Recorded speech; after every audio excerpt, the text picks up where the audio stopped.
Oh, let's make sure we're ready and equipped for tonight's show. Hang on just a second.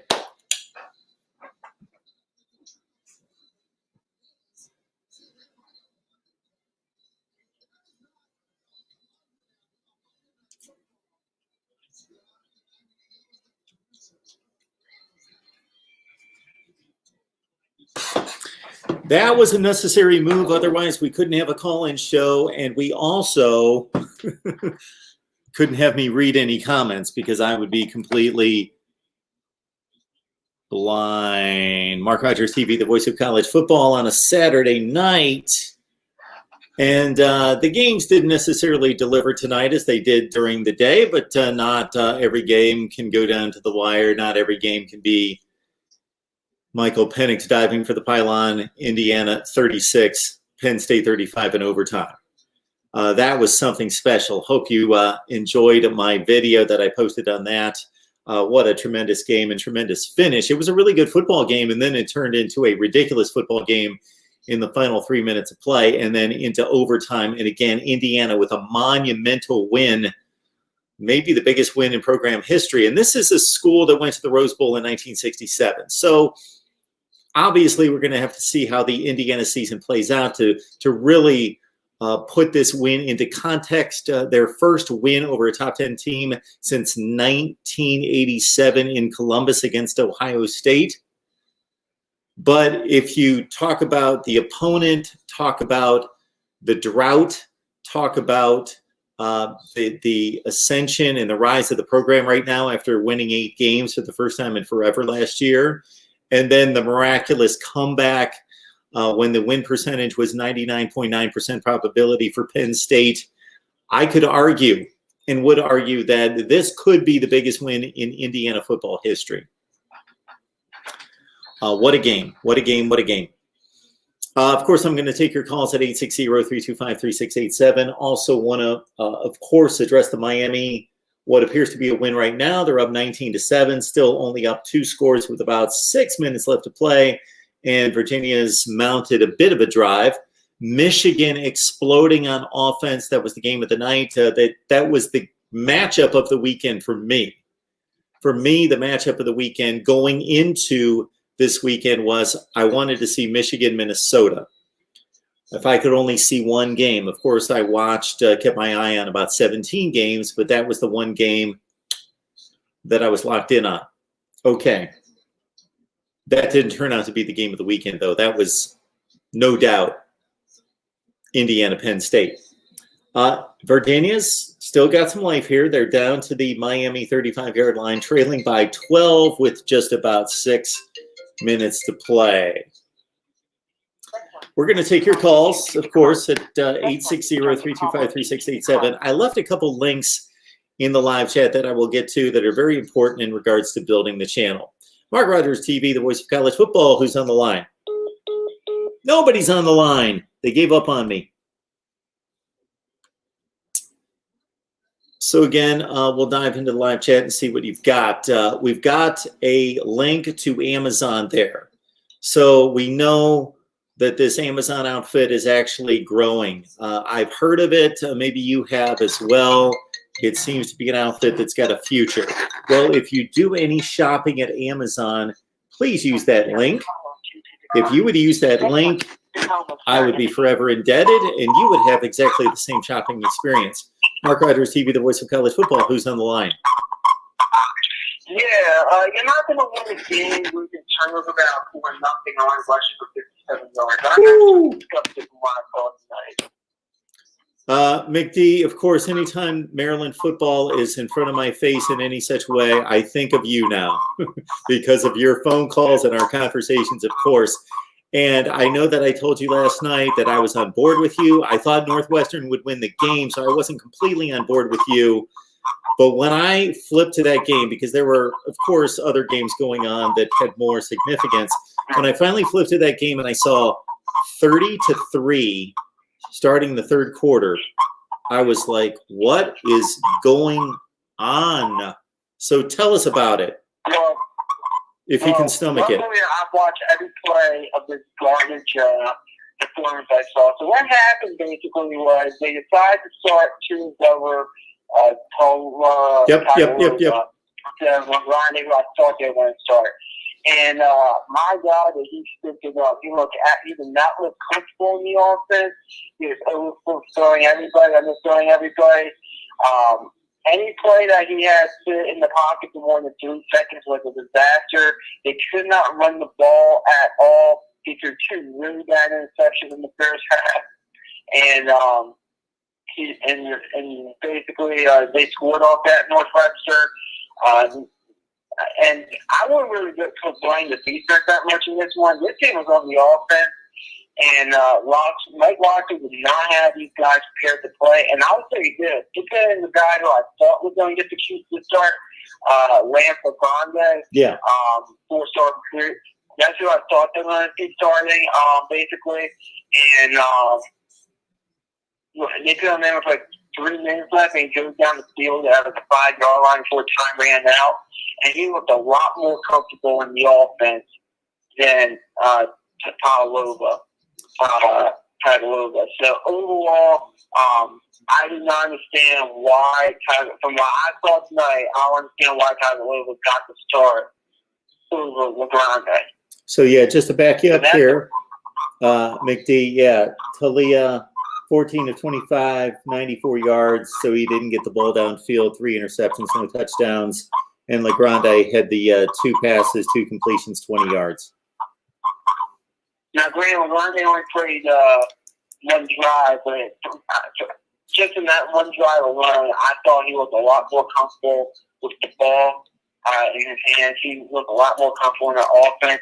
Also, you're not going to really win the game giving up 325 rushing yards. Yes. I ran a lot of that was in the second half as they were just eating up clock. But, I mean, this game falls on the offense. And Locksley also had a very bad turnover on special teams, which irritated me, to say the least.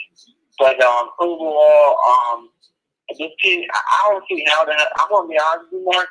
Outside of Michigan State and Illinois, I cannot sit here and say we're going to beat them. I can't even say we're going to beat Rutgers, from what I saw today. Sure. Well, based on this performance, I'm right there with you. And, we both had our certain projection on this game. And, again, yours was more in the Maryland camp winning the game. I just thought the point spread was just too much, and then Northwestern would probably eke out a win. They would eke out a 23-19 kind of win. But, we can't take too much from a ball game the first week. But when you play this poorly, I think we can take a lot from this game. And with Rutgers playing as well as they did against Michigan State, right now, Maryland looks like the worst team in the Big Ten. Right now they do. Well, I was still thinking Maryland over Michigan State from what I saw today, personally. I don't know too much about Illinois. I don't know if I had more to do with good Wisconsin or bad Illinois. I didn't watch any of that game last night, to be honest with you. But The good news for you, Mark, is that you get to watch Maryland this week because they actually play on Friday night. Okay. At 7:30. I love a Big Ten game on a Friday night. Yes. I love when I can see teams that I would normally watch on Saturday, on Thursday or Friday. So Maryland and Michigan State playing Friday? Minnesota. Okay. The Golden Gophers coming off this beating. Okay. Well, I'll say this. Minnesota might have came off an ass whooping, but I would take Minnesota right now as a Maryland spot. So, well, sure, they were playing a good team. Well, yeah, but I think Minnesota more than anything probably lost all their defensive starters they lost either graduation or the NFL draft. Yep. I was watching that game too. I have two screens in front of me, and big win for Harbaugh on the move. But Michigan showed me nothing that they're going to be Ohio State this tonight. So I still think Michigan will lose to Ohio State. I mean, that's how I'm comparing Michigan. How much are you going to lose to Ohio State by, or are you going to beat Ohio State? And they proved nothing to me tonight, but they're still going to lose to Ohio State by probably 2 to 3 touchdowns. And Ohio State, what was that at the end of the game? I know Ryan Day came out and apologized for it, but you want to know why people like me hate Ohio State? Look at the end of the game against Nebraska today. That was absolutely pathetic from Ohio State. Okay, so McD, if you've always hated for Ohio State, then why did you hate them before today? It's not like they do this every week. It's not like they do this every game when they're winning by 50 points that they rub it in and score another touchdown. Because, I mean, I was disgusted with what they did last year in Maryland. I thought that for some reason in their minds that they felt that they were embarrassed that they gave up 52 points to Maryland, or was it 51 points to Maryland, and a game that they almost lost in overtime, and it felt like they had to run up the score to prove a point. Was that the game that they? I felt like it wasn't warranted at all. Was that the game that they kicked the onside kick when they were up like 40 points? There was a game either against Rutgers or Maryland that they kicked an onside kick. Yeah, they were into that game trying to beat us 100-0. Because whatever reason, we did nothing to them. All we did was play a very competitive game, shootout game against them the year before, and lost in overtime, a game we should have won. But for some reason, that tipped them off, and basically they thought they needed to, on the national televised game, a big new kickoff, had to run up the score against us for whatever reason. So that's the main reason why I hate Ohio State. A lot of people hate Ohio State. I know that Alabama, Ohio State, Notre Dame seem to get a lot of hate from people. I don't hate Alabama and Notre Dame. And by the way, Jaron Waddle sucks to see him out for the year. Yeah, I don't like to see anybody get hurt, certainly. Don't like to see that. Yeah. But, I think that was before I let you go, Mark. I don't know what comes in. I don't know what their issue is against Syracuse. I don't know why they always seem to put. I don't know why that game always seems to be an issue for them. But the game is that they exploded. I told you don't believe in Dave Doran, and I was correct on that. NC State is a joke as far as I'm concerned. What else? Rutgers. My God, Rutgers. Big win for Rutgers. In Indiana, especially Indiana, but get big win for Rutgers. And then basically South Carolina, I don't know what we're doing, but thanks for moving me a little bit of money for South Carolina. And Oklahoma State is the best team in the Big 12. That's all I really got for you, Mark. Go Terps. Hopefully you beat Minnesota, even though I don't have much faith in them. All right, McD, appreciate it. Our man McD, disappointed in his Terps. They go down to Northwestern in a tight one tonight, 43-3. 43-3. Northwestern gained 325 yards on the ground, 212 in the air. That's 500, and let's do the math, 537. When is the last time a Northwestern football team put up 537 yards of total offense?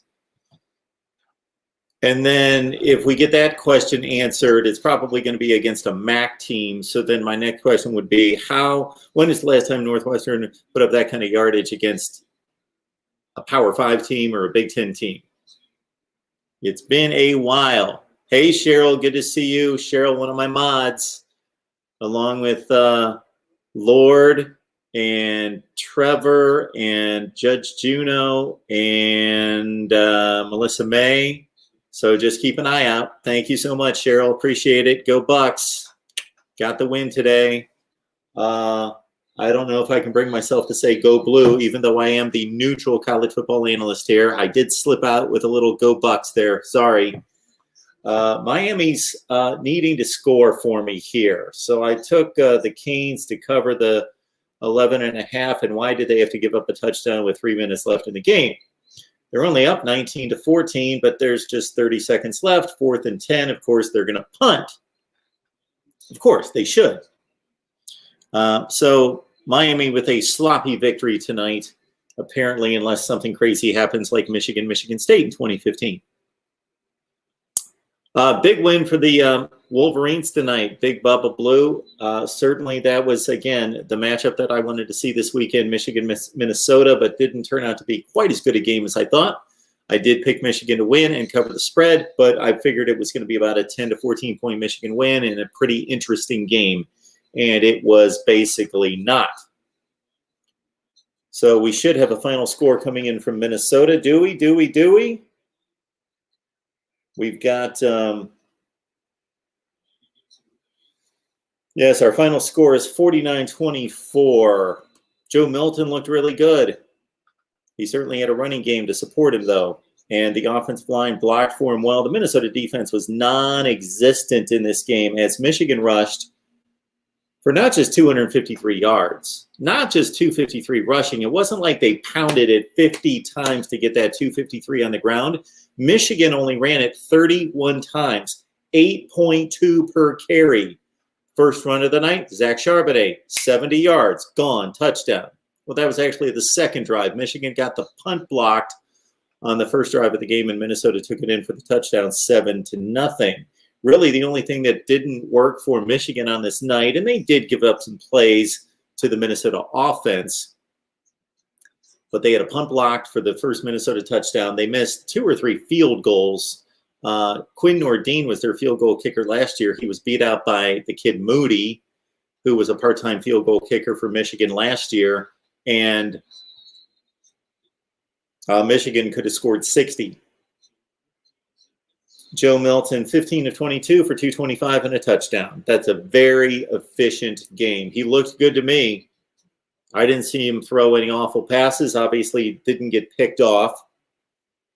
And again, they ran Hassan Haskins 6 times, Zach Charbonnet 4 times. Milton ran it 8 times. Their prized recruit, Blake Corum, ran 5 times. Chris Evans, coming back after being suspended in 2019, 5 carries. Michigan went from having no running backs at the start of last season, where they had to play a freshman, Zach Charbonnet, in game 2 and give him the ball 33 times, to having a stable of running backs. Michigan fans, are you thinking, okay, we're hopeful here. We may have something. Maybe we can challenge for the Big Ten championship. I mean, seriously, challenge for the Big Ten championship. Is Miami going to score a touchdown here for me? No. That would have been nice. I saw somebody run into the end zone for the Canes with no time left on the clock. Backdoor cover. Okay. Or is it one of those deals where you say, hold off, it's Minnesota, and I know that they were really good last year, but Minnesota's not going to be 11-2 this year. I picked them 6-3. They may not be able to make it there. The defense needs some serious work. Obviously, they were completely outclassed athletically by Michigan's skill position players. MarkRogersTV, the voice of college football, who's on the line? Hey, Mark, it's Dave Greenfield. How you doing, buddy? Hey, Dave, what's going on? Hey, Mark, is somewhere Steve Dave smiling right now? Is he smiling? No. He's a little too of a curmudgeon to be smiling. He's just not scowling right now. He's content. He is somewhat content for the week. He's content. For the That's a moment. good word, I guess. Yeah, I'm going to say he's content. Okay. Well, he's going to be content maybe until the 8th game of the season. Wow. And will not be so content anymore. You think he's going to be content for that long? Well, I mean, it could be. I will say this. I was impressed with what I saw. I was too. To be fair, I'm not saying that they don't have talent. They have some talent. They've recruited well in some areas. Obviously, they've recruited well, on the defensive side of the football over the years. We know that. They've recruited well on the offensive line. I get that. And, they've recruited well to some degree at wide receiver, although I don't think they've recruited as high as some other schools have, including Ohio State. I will say that, other than the quarterback, which Dave is obviously right, they've never had difference maker at the quarterback position, and I'm not so sure that they'll be the guy right now. Although, what I saw was pretty good. But they've never really had that bell cow running back. I've never seen the Mike Hart, the Tyrone Wheatley, the difference maker running back. Sure. I thought Haskins last year, he showed some glimpses. I actually thought Haskins looked as good or better than any of the running backs they had last year, including Charbonnet. So, and I know Evans is a player. I watched him a couple of years ago. He's solid. So, yeah, I mean, their skill players look pretty good. And, if the quarterback can continue to play at a high level, I tell you what I was impressed with. Their offensive line did a pretty good job of replacing 4 starters. That did look good. So, what were your impressions, Mark? The first impression, I'm going to have to respond to the comment that I'm seeing in the live chat where our guy P. Digit says that Milton is Denard Robinson-esque. No. P. Digit, you must be forgetting what Denard Robinson looked like trying to throw a football downfield. It was painful. Go back, go on YouTube, look up the highlights of Michigan playing football between 2000, what was he there, 2009 to 2012. Look up those games, and it's painful to watch. They had a running back playing quarterback. It's painful to watch. No, there's no comparison between their throwing mechanics whatsoever. I was impressed with Michigan. They gave up some plays in the secondary, which, again, we all have to get used to in college football today, that everybody's going to give up plays. Gone are the games, unless you're playing Maryland. We'll fill them in. We'll take out Rutgers, and we'll give Rutgers a huge break, and we'll insert the term Maryland now, where we used to say Rutgers for several years. We'll now say Maryland, unless you're Maryland playing Maryland, and you should shut them out like Northwestern almost did tonight. Basically, if you're playing just about anybody in college football, you're going to give up plays. And if you're playing one of the 25 to 30 best teams in the country, you're going to give up some plays. So they gave up 129 rushing at only 3.1 yards per carry. Of course, I hate that stat because it doesn't take into account sack yardage. And so it looks like Tanner Morgan got sacked for about 35 yards. So they gave up about 160 on the ground at about 3.5 yards a clip. And Tanner Morgan was a 72 or 3% passer last year with 30 TDs and 7 picks. And they held him to 1 touchdown, 1 pick, and only 18 for 31. So defensively, I thought they played well. They gave up some plays, some big chunk yardage plays in the passing game, but not many.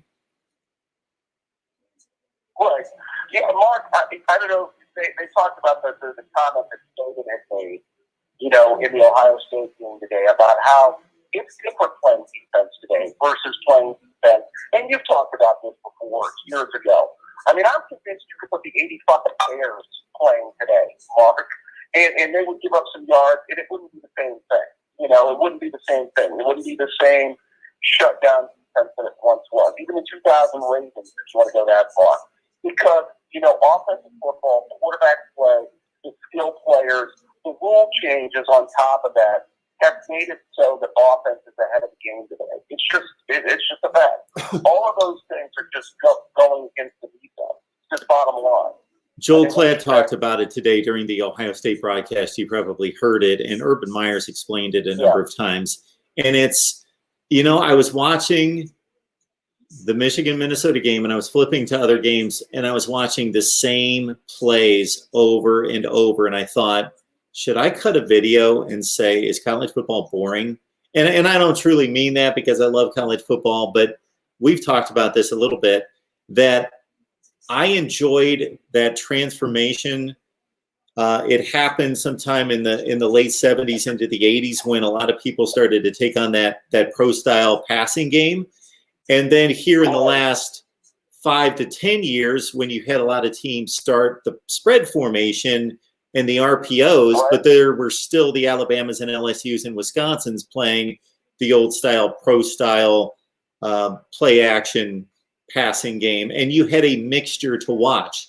Now everybody's taking on the same scheme, and it makes sense. I'm not saying it's not a good move. It makes sense because it makes your quarterback a threat instead of your quarterback constantly handing the football off and taking himself out of the play, and you're outmanned 11-10. The quarterback is now a threat, and therefore it's 11 on 11.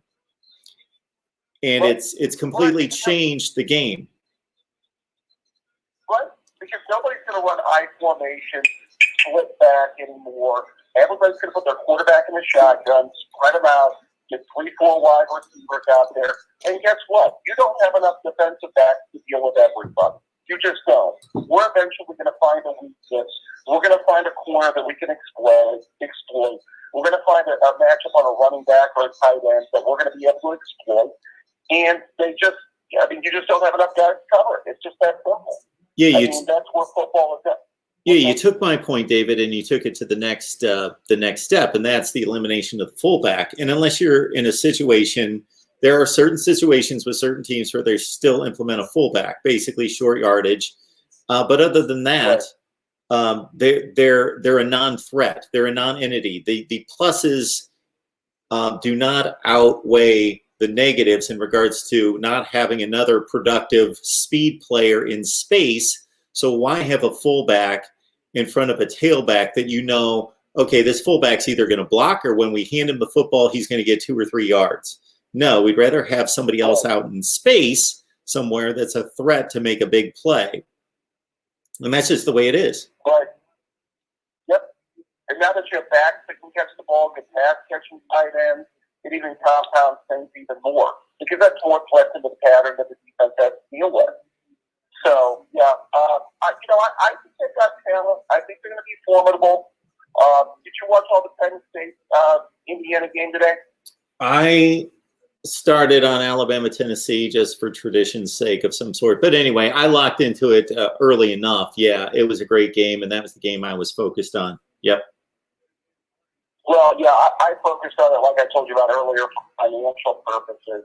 And I just have to say, you know what? You are so right about Sean Cliff's ups and downs. Now, he looked good later in the game, but he had some awful throws. Yes. Early in that football game. It makes me glad that the Buckeyes didn't recruit him. I know he's an Ohio kid, but he's. So I will say this though too. Penn State does not have it doesn't give a lot of threats on the outside. I don't see, what they had last year with Hamler. I don't see a Godwin. I don't see a Deshaun Hamilton out there. I don't see also the skill on the outside either. No. I think they're somewhat limited there as well. But Penn State had them. By the way, did you see the end when the running back should have maybe went down or should have? Yes. I don't know what Penn State was thinking there. I don't either. I don't either. Did you get that? They hit the game right in their hands. They were up by 1. They could have scored with. They could have just run out the. I'm trying to think what the time was. The time must have been about. Indiana got the ball after Penn State scored with 2.5 minutes left, and obviously they went 4 and out. So I don't know what the time was, but it probably was around 1:30, something in that range, about 90 seconds. So yeah, you run out the clock, and if you score with 18 seconds left or something like that, and you go up 8 and force them to have to drive 75 yards in 15 seconds. No, you don't score with 90 seconds left on the clock unless you're going to make it a 2-score game. And some people wouldn't even say do that. Right. And well, you know what? This goes back to what we talked about with Franklin, Mark, in his in-game decision-making, and this goes back to clock management here. I mean, all he's got to do, it was a minute and 40-some seconds, Mark, and they had one timeout. He just had to do math. Yes. And he probably could have killed that clock over a minute and maybe given Indiana the ball back inside the 5-yard line with like 30-some, 40-some seconds left. And, you know, there you go. And they're down a point. I'll get to that, but still, it's 30-some, 40-some seconds left from the 5-yard line at that. And, oh, geez, it was just, I mean, I like the touchdown they scored at the end because, you know, like I told you, I took them minus the 6, but their defense then on that last drive gave up some awful penalties. I don't know if you saw that as well. Oh, well, that, I'm trying to think what the situations were because didn't they get a stop? Didn't they, well, maybe not a 4th down stop, but a 3rd down stop. Wasn't one of those penalties on like a 3rd and 21 or something like that? Could have been. I know that I'd have to go back through it. Yeah, there was a bad face mask, and then I think that there was it might have been a pass interference in there too. But, you know, one of them was just, the face mask was a really bad penalty, by the way, and it was not good. So, I mean, yeah, I mean, and credit Indiana. Penix finally looked good at the end of the game. He looked shaky, too. Yep. Kind of for a large portion. I thought the same thing. Yep.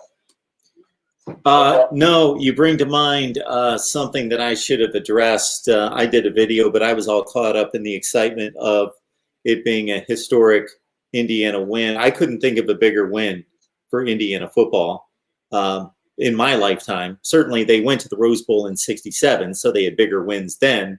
But we're not going to know the context of this win, but putting the opponent into the equation as a top-ranked team, a top 10 team, the first one that they've defeated in 33 years. Number 2, the magnitude of the moment and the miraculous comeback, and then also that the program's on the rise. They're not Stanford beating USC as a 41-point underdog en route to a 4-8 season most likely. So it's a huge win for the program. We'll see if they can continue it. But so I didn't take the whole James Franklin thing into consideration, except when I saw that play, I'd like to watch it again. It almost appeared as though the running back, I think it was Devin Ford or Kevon Lee, they hesitated around the 1-yard line.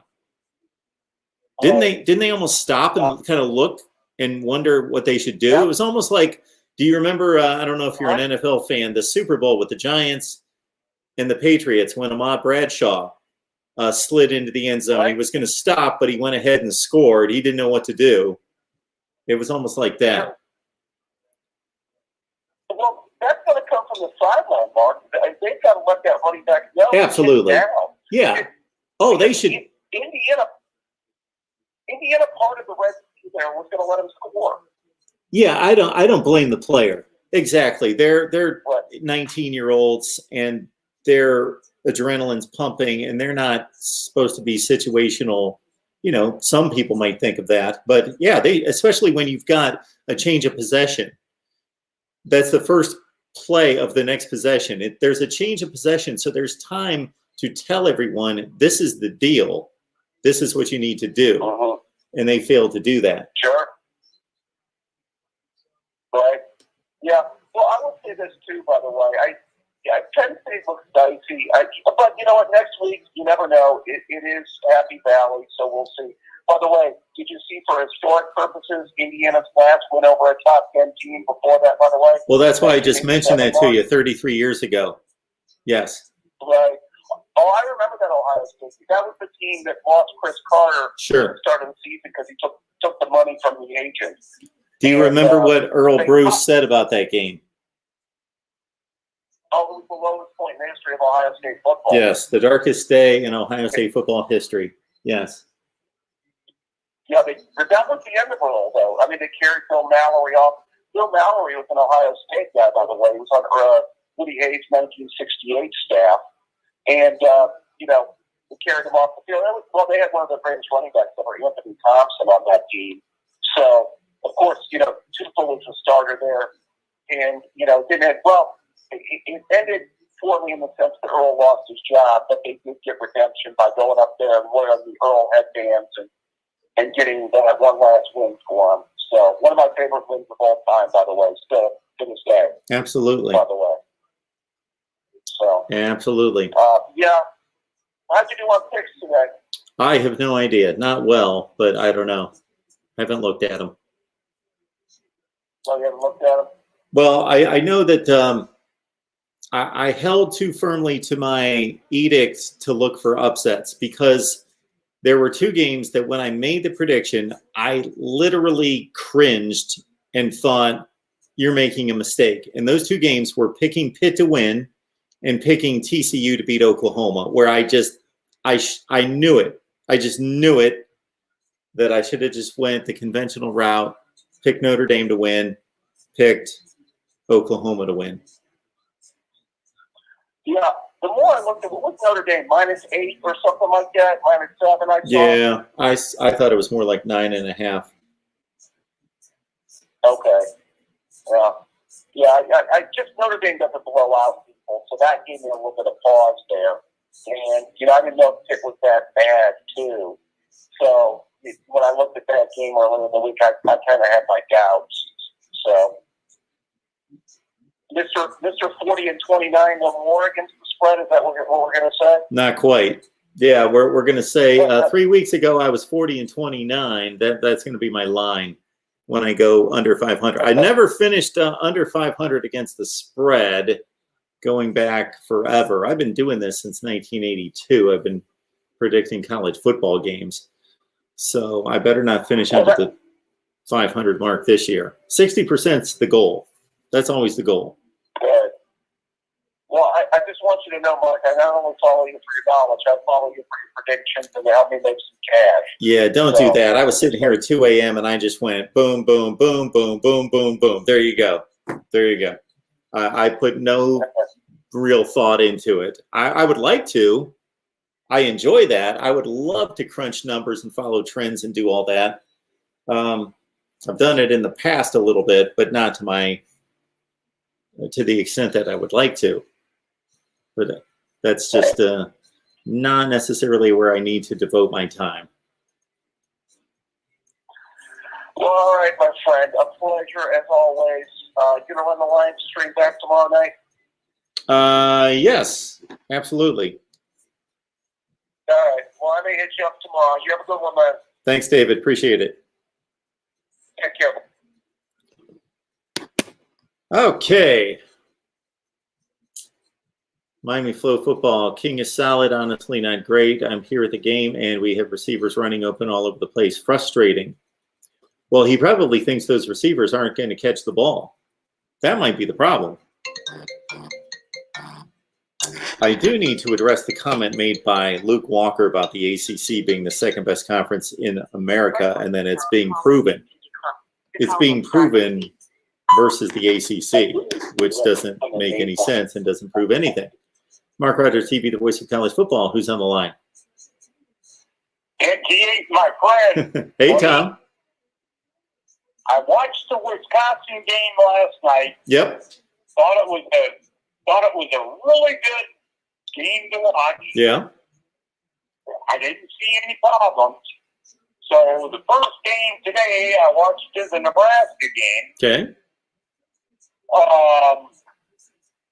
Then I see all the refs wearing masks and throwing shoulder-to-shoulder hits and kicking two players out.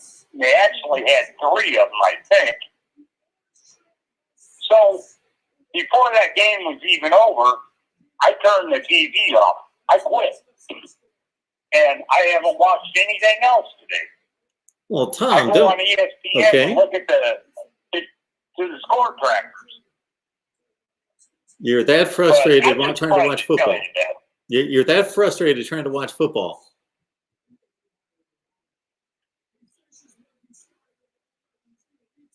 Tom, you're that frustrated trying to watch football.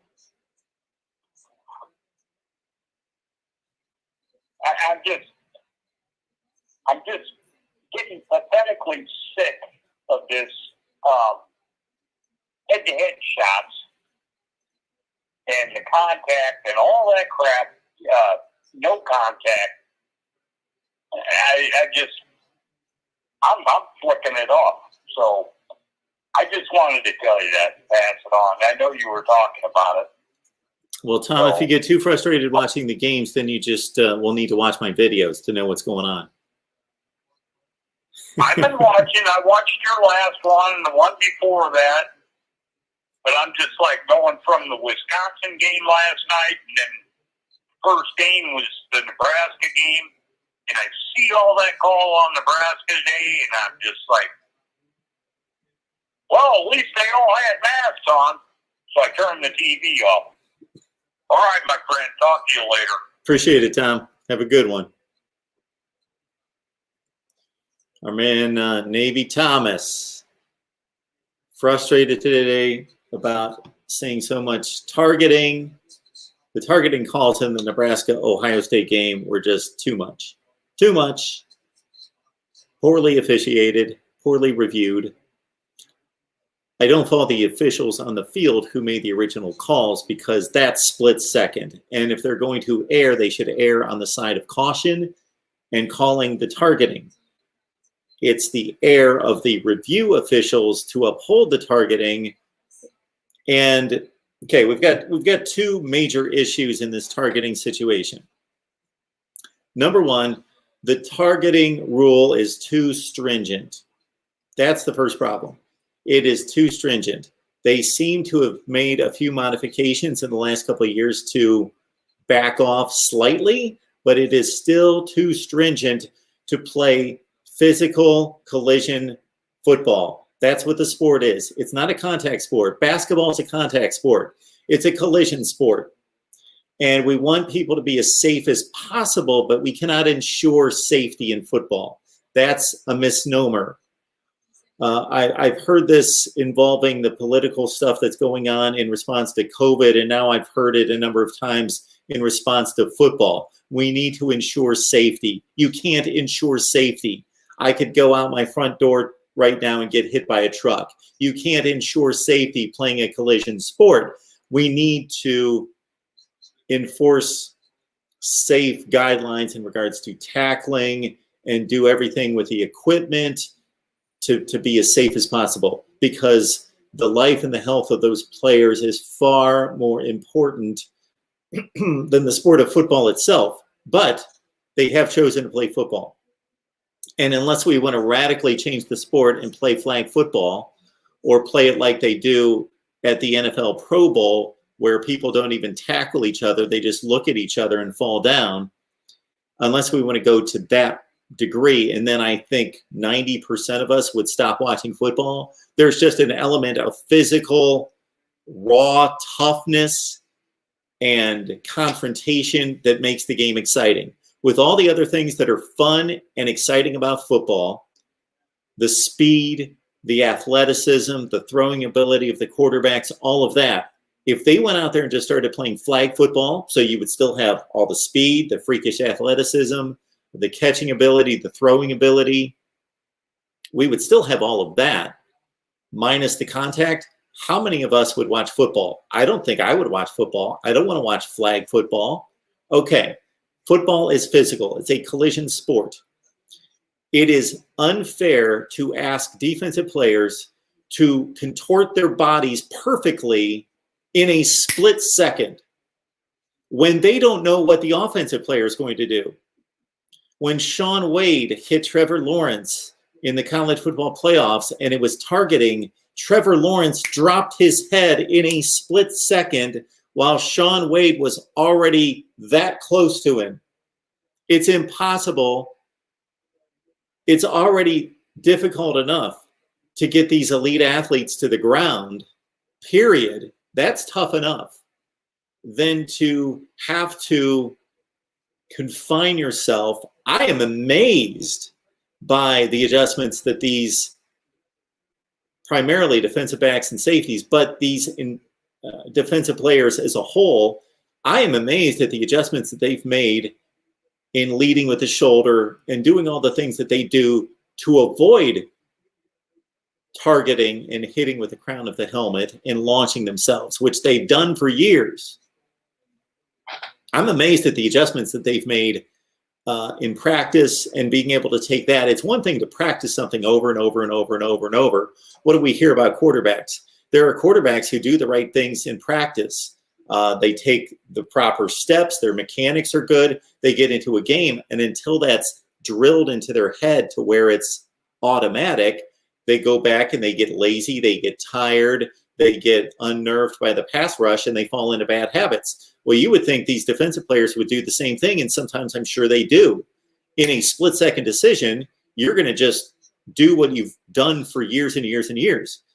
And if you're 20 years old and you've been playing football since you were 6, well, you've been playing for 14 years. You've had to adjust and modify what you've been doing for the last 3 years. So it's ridiculous. So that's the first issue, is that the targeting is too restrictive. The rules need to be loosened.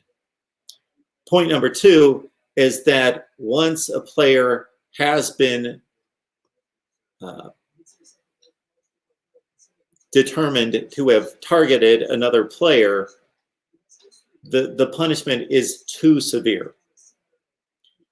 They modified the walk of shame to the locker room.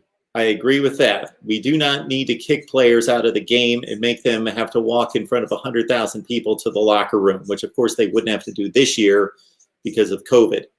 So at least they allowed the player to stay with his team on the sideline. But it should be treated like any other personal foul, and they can make a determination and a separation between an egregious launching of the body, intentional, menacing spearing with the helmet versus contact made with the helmet, the lowering of the helmet. There is certainly a difference. I don't have the perfect wording for it off the cuff, but given some time, I certainly, in review of plays, play after play after play after play of targeting over the past 3 seasons, let's say, I could come up with a determination of the difference between egregious targeting and incidental targeting. And I believe in both cases that the player should be kept in the game. And then the second violation, you send them to the bench.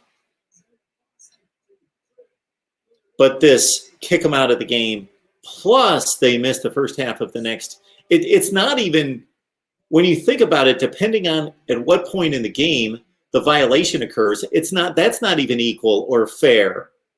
If you commit a targeting penalty the first play of the second half, well, you're going to miss the entire second half of the current game, and you're going to miss the entire first half of the next game. Okay? How is that fair compared to the person who is called for targeting the last play of the game, and he played the entire game, and he commits the targeting on the final play of the game, and he only has to miss the first half of the next game? He has missed a half of a game versus the player who has to miss an entire game. Doesn't make any sense. You can make it a number of plays, a number of series, a number of minutes. So it's not even consistent. Every other rule, even the ones I don't agree with, are at least consistent in regards to the number of yardage of the penalty or whatever. That's not consistent. Some players are penalized for 30 minutes and some players are penalized for 60 minutes. Stupid. So Nebraska's in a situation where they have lost 2 of their best defensive backs, probably their 2 best defensive backs, for the first half against Wisconsin next week.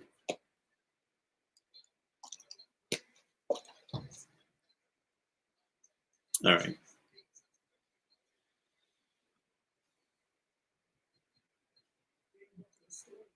All right. Roberto has made a declaration on Minnesota.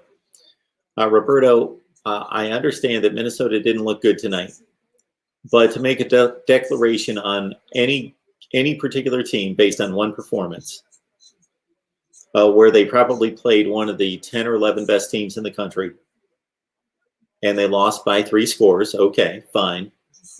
But that Minnesota certainly is not whatever you would have considered them before. So you're not putting Iowa in that classification. I understand they lost today. So it's just Ohio State, Penn State, Michigan, Wisconsin as being whatever you're making that. Good teams, I guess. So the fallacy in the comment made by Luke Walker that the ACC is the second best conference is that we don't know that it's the second best or the first best or the fifth best. None of the conferences are playing each other. Therefore, it is impossible to rate the conferences against each other. The only example we have, the only games that we can evaluate to either favorably rate a conference or negatively rate a conference are the games that the Big 12 played against the Sun Belt Conference, in which the likes of Iowa State and Texas Tech and Kansas State performed horribly against Sun Belt and FCS schools. Those are the only games that we have to rate the conferences against each other. The rest of it's just eyeball test. So I want to hear a justification as to why the ACC would be the second best conference. Because everybody that's playing and winning an ACC game is playing it against another ACC team. They're all playing in silos. They're all playing in silos.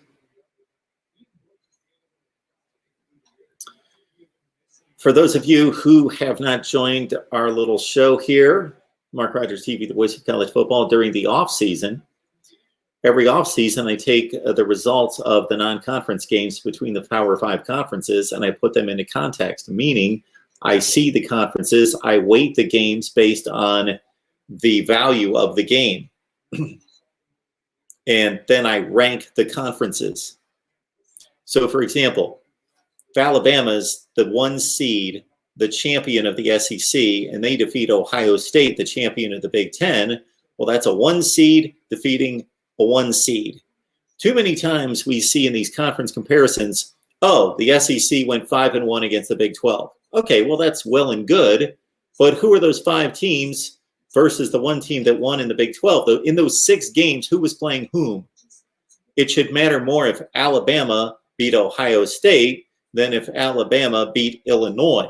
That's still 1-0 for the SEC and 0-1 for the Big Ten, but you have to put the win in context. Therefore, what I do is I take all the conferences and I seed the teams. And I've come up with a mathematical formula where it weights a 1 seed beating a 1 seed differently than a 1 seed beating a 5 seed, because a 1 seed should beat a 5 seed. So there's a point total given inherently to each game, and then it is added to or subtracted from based on the seeding of the game. And then we rank the conferences. We can't do that this year.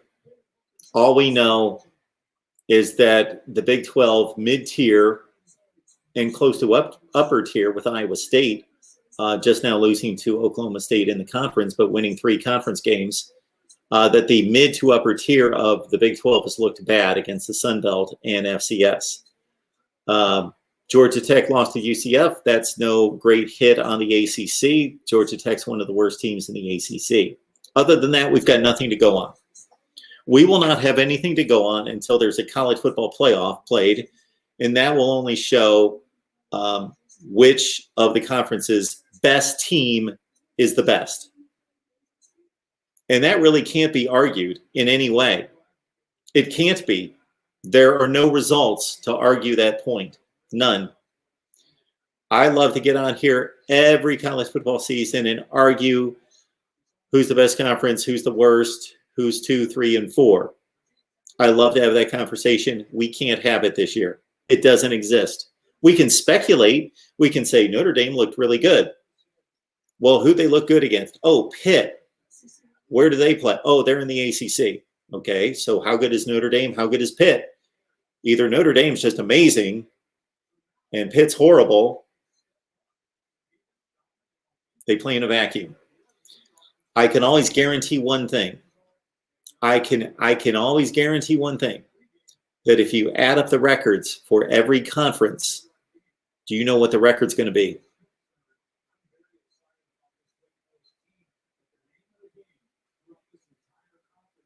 500. Because every game has a winner and a loser. And the only consideration to be made is whether the league is top heavy or there's great depth and what's the NFL term? Parity across the league, or there's one team, Clemson, ACC, and then an enormous drop to everyone else. There's different distribution in each league. And yes, there is a best league and a second best and a third best and a fourth best and a fifth best. And if God came down and told us exactly what those were, then I would just reiterate that. I can tell you what I think. This is what I think. That the SEC is the best conference. The SEC is the best conference. The Big Ten is the second best conference. And then after that, I'd have to put pen to paper and I'd have to sit and think and I'd have to watch the teams play to give you my opinion on the third, fourth, and fifth best conferences. MarkRogersTV, the voice of college football. And if you've got me turned up in the background, please turn down the audio. What's up, Marcus? How you doing, man? I'm doing good. How are you? I am great. So what's the 2-point comparison? Did the guy from Indiana really get in there? What's your opinion on that? My opinion is he stretched the ball out, and the ball did three things. We were looking for three things, basically. When did the ball hit the sideline? When did the ball hit the pylon? And when did the ball break the plane? Now, the ball definitely hit the sideline before it hit the pylon. So he definitely didn't score by hitting the pylon. But it did appear to me that there's a possibility that it broke the plane, meaning the ball, as you well know, just needs to meet the front of the stripe of the white. When they say break the plane, that's not even accurate. It has to meet the plane. It has to meet the front of the white line of the goal line. And I would say that once that was judged to be the case on the field, that I couldn't determine that didn't happen. Right. What do you think? Wow. Well, I looked at it. It don't look like he got it in there myself. Well, I don't think he did. But, hey, it was a great game. I thought when Indiana scored, I was listening to it on the radio. It was before they went to overtime, I thought Indiana was going to lose the game because that guy hit the ball short and went up and got it. And I thought Penn State was going to get close enough to kick a field goal and actually win the game. But, that didn't happen. But I feel like it was a wild game. I got to go watch the highlights of it and see what actually happened. But I've seen clips of it, and I don't think he scored. I don't think he got the 2-point conversion in there for the win, to be honest with you. I saw an article after the game. I didn't read the article, but I saw the headline that it said Michael Penix, that's the Indiana quarterback, that he put Ohio State, Michigan, Wisconsin, whomever else in the Big Ten that he considers to be good, he put them on notice. And I'm thinking, whoa, hey, you might want to be careful there, buddy. I understand you just won a game. You're really happy about that. You're pumped up. You beat Penn State. But they had about everything in the world go right for them. Penn State had 488 yards of total offense, and Indiana had 211. They got doubled up in time of possession. Penn State basically fumbled the ball away, threw a couple bad interceptions. They clanked 2 field goals. You know, it's a win, and it's a fair win, and it's a great win. But let's calm down. You know, let's understand. And he can be. They got out rushed 250-41. They got completely outplayed. They found a way to win, and the refs had nothing to do with it. The refs called a fair game.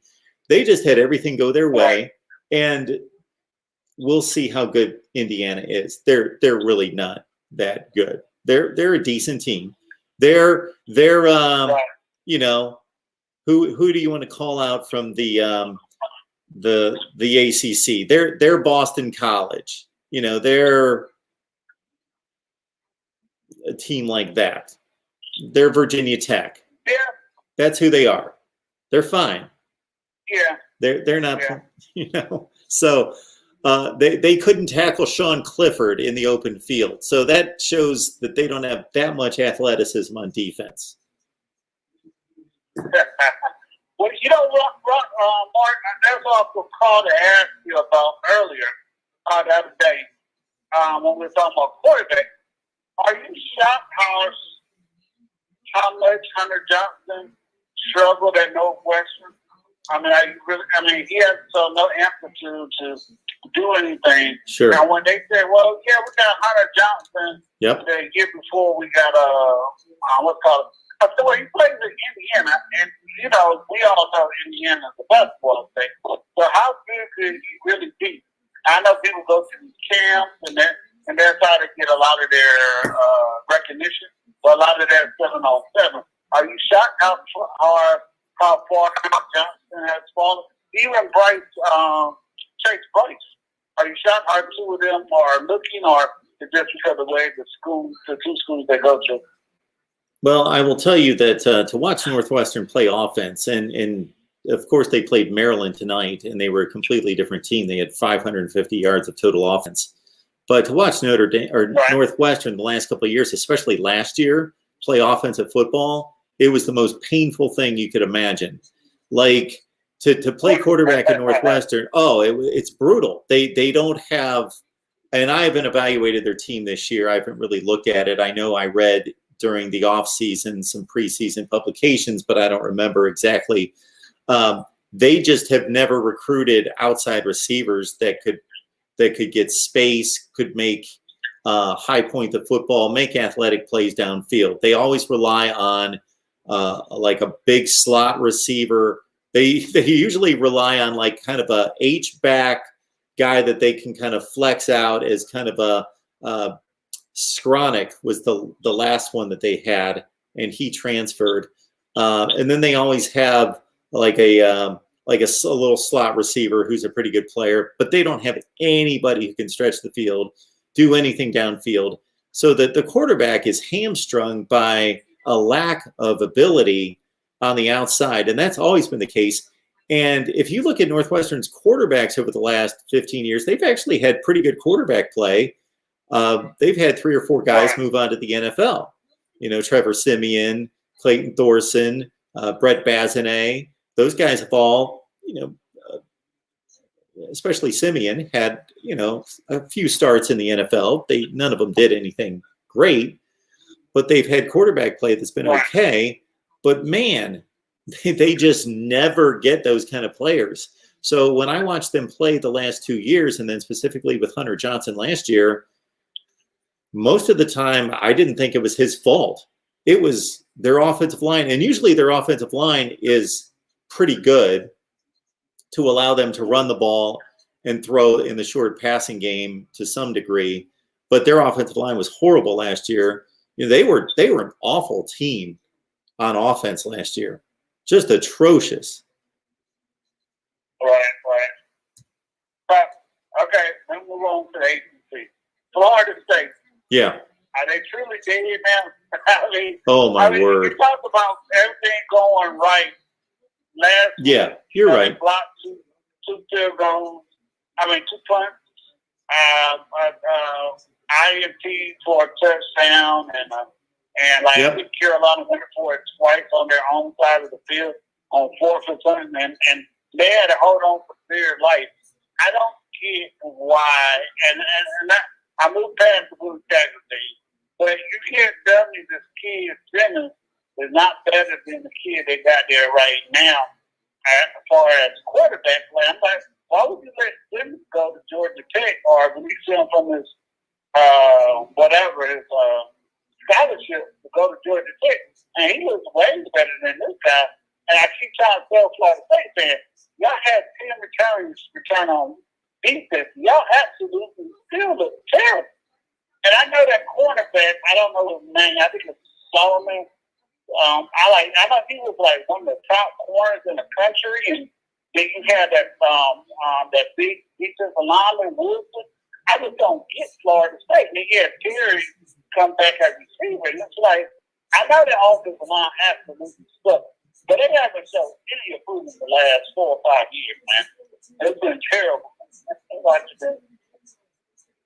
Yeah, so Florida State's defense I thought was going to be pretty good this year. I thought it was going to be a top 15 to 25 defense. They've got, to as you mentioned, Asante Samuel in the secondary. He's going to play in the NFL. Amari Gainer's probably their best player, most productive player. He's going to play in the NFL. Kane Doe is going to play in the NFL. You're talking about Marvin Wilson, who, as you're mentioning, has not had an impact. He's got a big reputation, and he's scouted to be a great talent, but he's not a force. He's not been a force this year. I didn't see much of the game, only a handful of plays, but because it was on the ESPN app, and basically when all the noon games went to halftime, they were the only one playing, so I flipped it on, and I watched Jordan Travis try to throw the ball downfield like 3 times. And that was painful. He can't cut it loose and rip it downfield. He throws it almost like a shot put. He looks like Phillip Rivers, which obviously Phillip Rivers, if he was Phillip Rivers, that would be different because Phillip Rivers has made it work. But obviously, but just one of those releases that just is not technically sound, and it just looks difficult for him to try to get the ball downfield. And I watched the last Louisville drive in the first half, and they just cut through them like butter, like nothing. And they said that Louisville had 410 yards of offense at halftime. And they showed their drive charts, and everyone was like nothing, like 4 plays, 75 yards, 5 plays, 75 yards. Like every play was a touchdown drive. And it was like, what is going on? Did they not get any type of juice from that North Carolina game? Right. And I'm going to talk about Clemson. And I saw the whole game. I know you don't got a network. But what I was disappointed. Actually, I do now. I ordered it about a month ago. I'm watching it right now. Oh, okay. What's that, Mark? I'm watching it right now. Yeah. Well, what disappointed me, first off, the offensive line play for Clemson. Yep. If they're going to win, they got to get a lot better. I don't know who the left guard is. I had to go back and look at it. He gets a lot of pressures at the middle. Second thing, receivers got to get better. Notre Dame is so heckle and high to me because they just only scored 12 points against Louisville, who had one of the worst defenses at one point this year, and then the best defense statistically in the country. They just mowed them 45-6, and they said Ian Book couldn't throw the ball because of the wind. So I don't know what to look at when it comes to this Clemson. I know Boston College is decent. Clemson's going to beat Boston College. It's in Death Valley. They're going to beat them, but they got a good head coach. But I just worry about the offensive line. And I don't know what's going on with Derrick Kendrick. Some people say he's hurt. Somebody say he's in Daryl's doghouse. I'm like, yo, what is going on with his defense? And I just said, I don't know why Clemson keeps running the 3-3-5 when you can run at least 6 or 7 people, at least 10 people in the defensive line. I mean, I don't get what's going on with that particular system, and you can play coverage in the background. But Rick Whittle gets paid $1.9 million. I can't tell him his job. But I'm just saying that what I think as a football opinion for all my life of playing football, I just don't get it. Like why they doing it? Maybe because of the style of Syracuse play, and they were trying to get more athletes on the field. That's all I think I can figure. But I'm looking at it like, oh, y'all got one of the best defensive lines in the country, and y'all are not doing first shiny boys like y'all supposed to. I mean, let's be honest. Syracuse put up 14 of their points. I know they scored 21, but off block, punt, and interception. So Syracuse really didn't do much. I mean, if we go back and look at the game, Tucker ran the ball pretty well before he got hurt. But I thought that long bomb, which they gave up against Georgia Tech too, they really haven't done anything. They didn't do anything. It's just what I see is that offensive line, special teams, and what are we doing on defense? That's what worries me about Clemson now at this time. But like I said, Brent Biddle was get paid a whole lot more money than I ever make in my lifetime. So I'm not going to pressure him too much, but it worries me. Okay. Well, I don't think there's anything in the ACC necessarily to worry you. Notre Dame woke up a little bit today. They put together a nice performance, but that game's coming up in about let's see, that's 2 weeks. 2 weeks. Goodness gracious. Nice. Boston College and then Notre Dame. And as a matter of fact, Notre Dame was something else. I think Notre Dame has a bye week before the game, if I'm not mistaken. So it's going to be interesting. And like I said, I think I'd take them. I'm going to watch Michigan and Minnesota. Yeah, Michigan finally got the offense, but I'm not one of those people that will type on Minnesota anyway because, you know, to me, it is only 1 year. You know, I know they been, you know, decent team over the years, but I wasn't one of those people like, yeah, they went 11-1 last year or whatever they went, and they're really good. I was like, I don't know about that team. And Ohio State, just to feel the truth. Oh my goodness, he was sharp today. He was really sharp today. Oh, yeah. Yeah, he said Trevor Lawrence.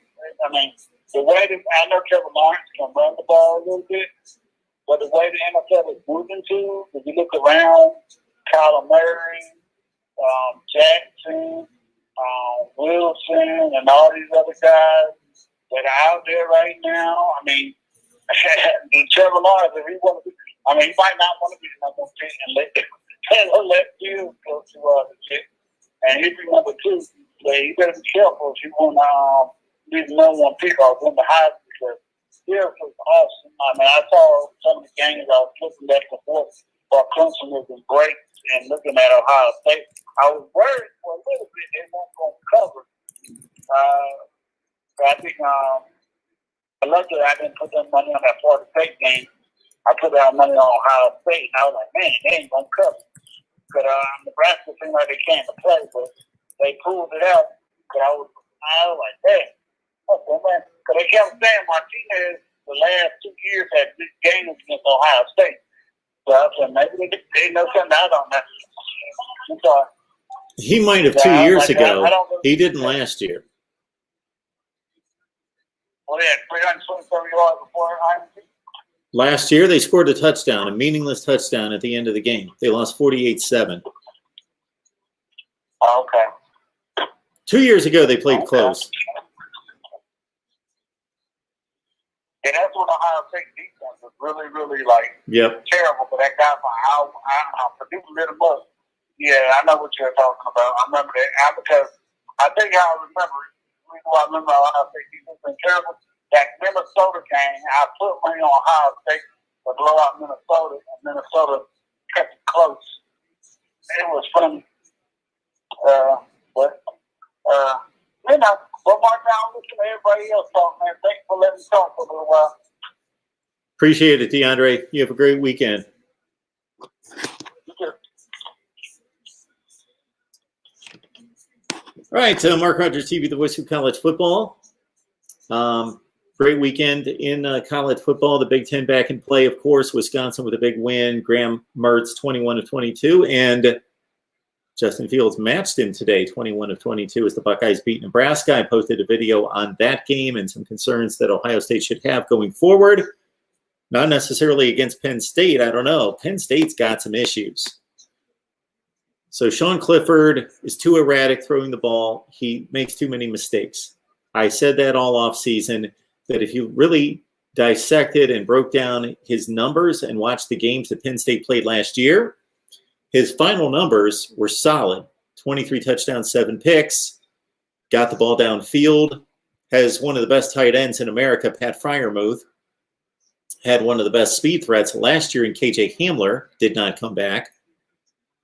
But against the better teams, the better defenses, Ohio State, Iowa, Minnesota, Memphis in the bowl game, 12 for 24, did not play well against the best defenses that he faced. Did not play well. And that carried through to today. Now, they made him a runner today, and he burned Minnesota for 109, or Indiana for 119 yards on the ground. But I don't know that Penn State's offensive line can hold up against Ohio State, because they didn't hold up that well in pass protection against Indiana. Sean Clifford, if he has to throw the ball 35 times, I'd say he's going to make 2 or 3 or 4 or 5 crucial mistakes. And when I say 3 or 4 or 5, I don't mean necessarily interceptions, but crucial mistakes where he's going to miss a throw on a 3rd and 4 at the 13-yard line when they should have scored a touchdown, and he misses a guy in the end zone. And they have to kick a field goal. If they can kick a field goal, they missed 2 easy ones today. And to be up by 8 points with just over a minute to play and let Indiana go 75 yards for a touchdown to tie the game, that does not show me very good signs. This is one of the reasons. What we saw tonight out of the Big Ten and out of Wisconsin is one of the reasons why I picked Ohio State, much like Clemson, to more so than even the last few years separate itself. And I see a lot of teams losing 2 and 3 games in the Big Ten against each other. I see a cannibalization of the Big Ten. I don't see this Ohio State. I didn't pick, like a lot of people, Ohio State undefeated. Penn State's only going to lose to Ohio State, and they're going to compete for a college football playoff after they only lose to Ohio State by a field goal. This was the scenario I heard all off season. Penn State's going to go undefeated except lose to Ohio State, and they're only going to lose by 1 score. And so Penn State's going to have this huge case to get to the college football playoff. They're going to be 11-1, or once the schedule was revised, they're going to be 8-1, and they're going to be the serious contender for the Big Ten, for the college football playoff, despite not winning the Big Ten, because they're going to be so good otherwise. Well, I picked Penn State to go 6-3, and this was one of the reasons why. I think I should say, to be more accurate, not the reason why. We saw it on display today. Sean Clifford's too inconsistent. Their pass protection's not great. They don't have elite wide receivers. Their defense, I thought, was going to be much better. Actually, their defense statistically played well. But with an 8-point lead and a minute on the clock, you got to stop the other team. And they not only got shredded, they not only gave up the game-tying touchdown. If you check out and I watched the entire game, you check out play for play for play for play, Indiana didn't even get to a 2nd and 3rd down in that drive. They got first down, touchdown, tie game. It's incredible. It wasn't like they converted 3rd and 11, then a 3rd and 7, and then a 3rd and 12 to keep the drive alive, and Penn State was making some plays. No. First down, touchdown, tie game. Penn State's a good team with a lot of talent, but they showed us a lot of issues. There are certain games that tell us quite a bit. There are other games that we still say, okay, that told us something, but we need to see more. When we're talking about Ohio State competing with Clemson and Alabama, did this game against Nebraska tell us anything? Not really. They did to Nebraska what I think most of us expected that they would do against Nebraska. And they were actually bailed out by the officials here and there. So them beating Nebraska by 5 touchdowns in a game that was close for the first half, it wasn't like they came out and boom, 28-0, and they cruised home with a 35-point win. No, they had to build it up to a 35-point win. They didn't really show us much, and they didn't show us anything negative necessarily. But that Penn State game against Indiana showed us something. Maryland going out and scoring 3 points and getting lit up by Northwestern 43-3. Well, that shows us something about Maryland. MarkRogersTV, the voice of college football. Who's on the line? Hey, Mark, how you doing? Kyle Smith. Hey, Kyle. How are you? I'm doing good. How are you doing? I'm good. What's going on tonight? Must have felt good to see some Buckeyes football today, right? Pardon me? I said it must have felt good to see some Buckeyes football today. Yeah, right? it was nice to watch college football, period. Yeah, I enjoyed watching all the games. I'm calling in regards to my Canes. Can't Okay. lie, I'm not the biggest college football fan outside of my Canes, but been waiting to ask for your opinion on those. We played Virginia today. I don't know if you saw any of that game. You get a chance to check any of that? Well, I was watching Michigan, Minnesota, and that was my second game. So I've got it on DVR, and I probably saw 10 or 15 plays.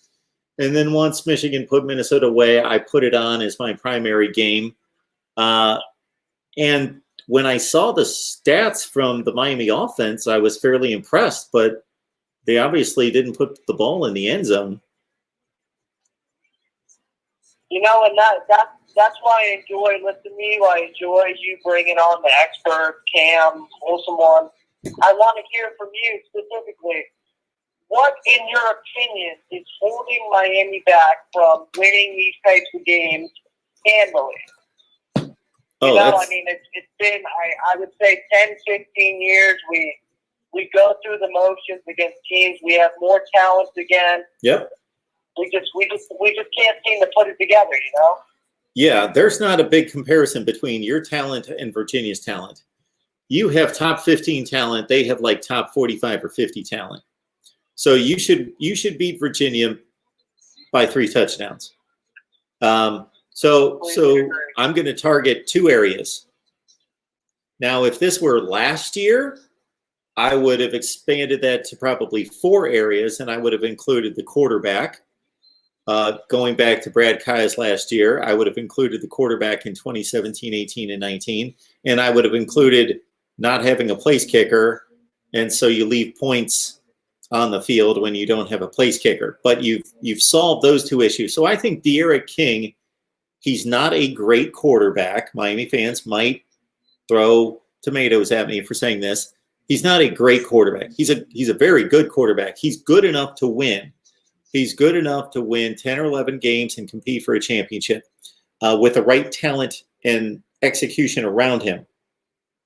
He's a top 10 to 12 quarterback in the nation, and that's certainly good enough to compete for conference championships if you've got the personnel around him. So the 2 big issues are wide receiver play and offensive line. Those are your 2 big issues. Your running backs are great. Agreed.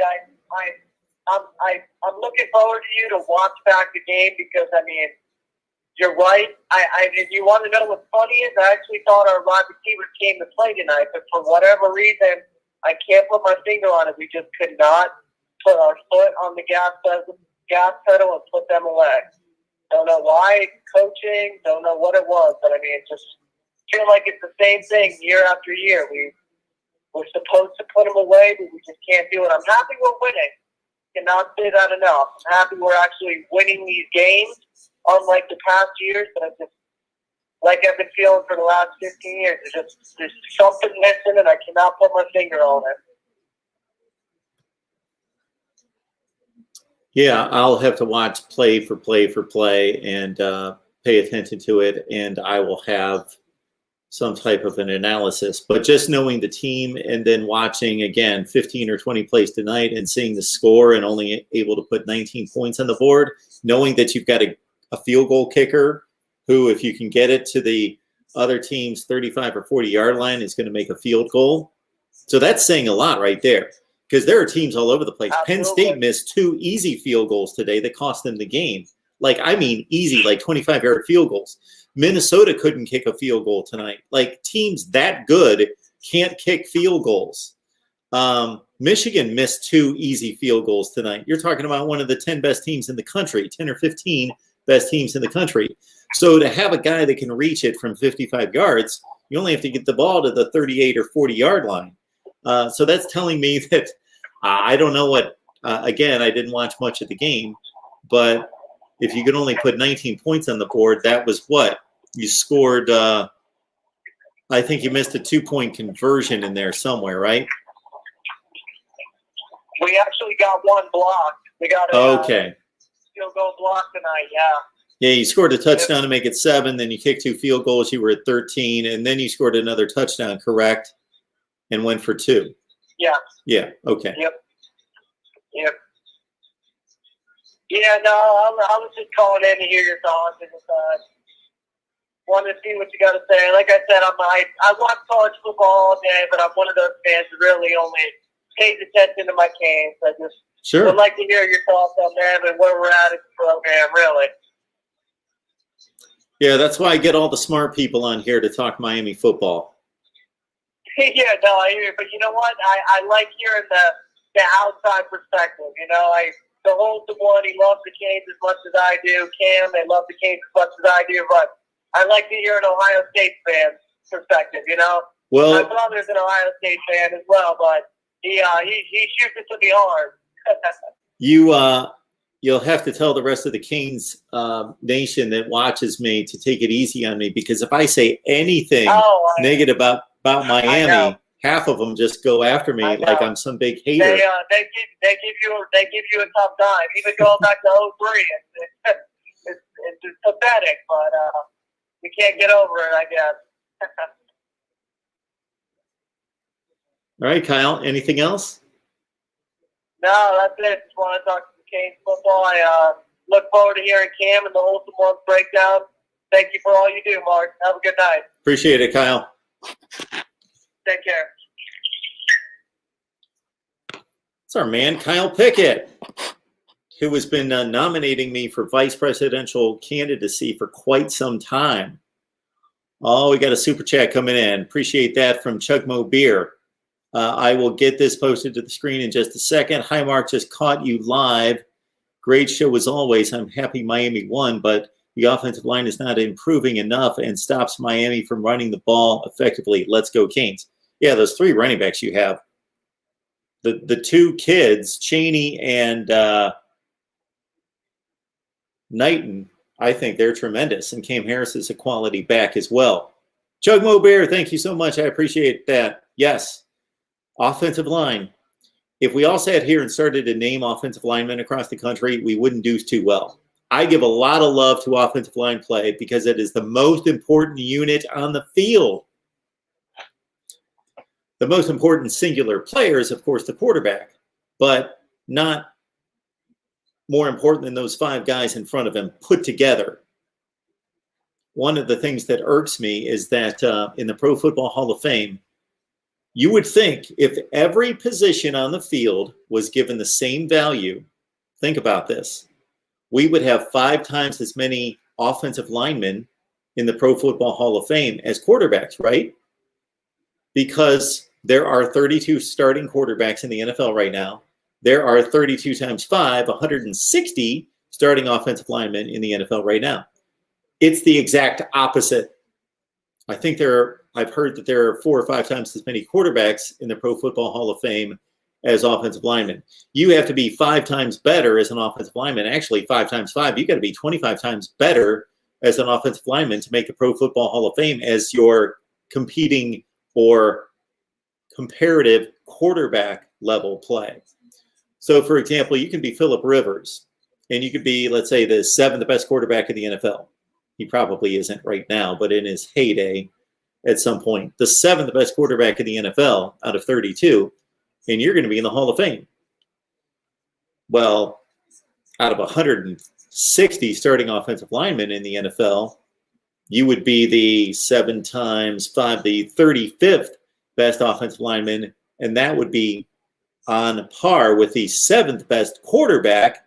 Follow me. But you're not going to the Hall of Fame. Heck no, you're not. Chugmo Beer, I appreciate it. Yes, the offensive line has to get better. But offensive lines are difficult to develop. And I am guessing that if we talk to every college football fan in this chat and that watches this channel and ask them about their offensive line, there would be very few that would be happy with their offensive line. Some teams would be. Some would say, love the offensive line, they're doing their job. But offensive line play gets criticized a lot. Nobody knows their names, but they get criticized a lot.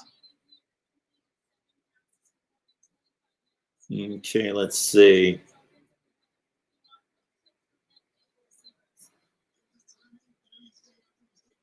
So they are showing Manny Diaz right now on the ACC network, and he was just asked about the effectiveness of the passing game and throwing the ball downfield. So apparently Miami was able to get the ball downfield. Why they only scored 19 points, I don't know, with a good field goal kicker. So they apparently were able to throw the ball downfield, which they haven't been able to do the entire season. They didn't even try against Pitt. And I think that had to do with Pitt's defensive ends and the pressure that they put on the quarterback, and they just didn't trust their offensive line to be able to give King that kind of time in the pocket.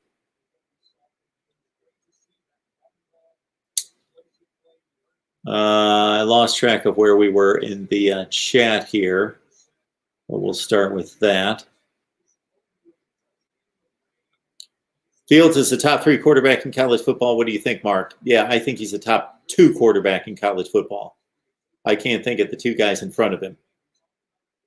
I guess Trevor Lawrence. Based on reputation, Trevor Lawrence is. But I don't know that Trevor Lawrence, I don't know. I got to see more of these 2 play, because I would have said going into this season, Lawrence 1, Fields 2.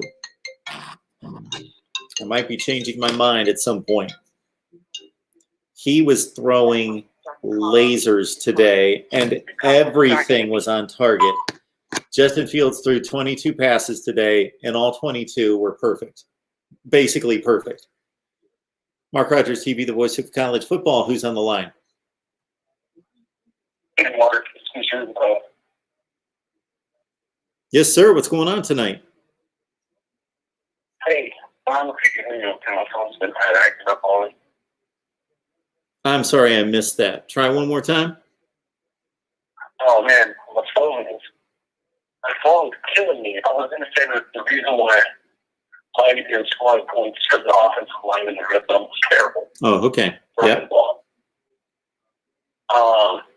King did what he did. He did it perfectly fine. And he missed some throw, of course.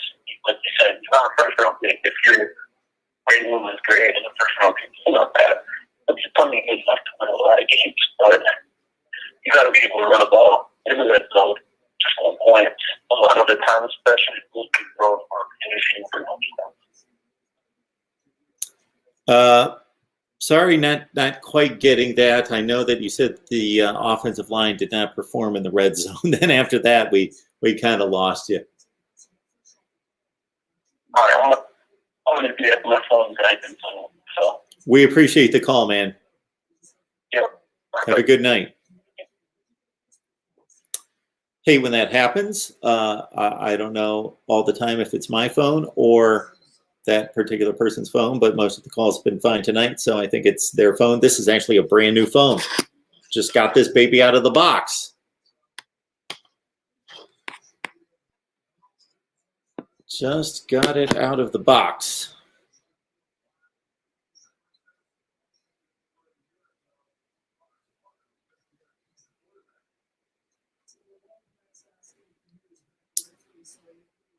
Dino versus Clemson is like Hugh Freeze versus Alabama. That's fair. That's fair in regards to results. Hugh Freeze, of course, authored a lot of mayhem in Oxford, Mississippi, but he also authored 2 wins over Alabama in 2014 and 15.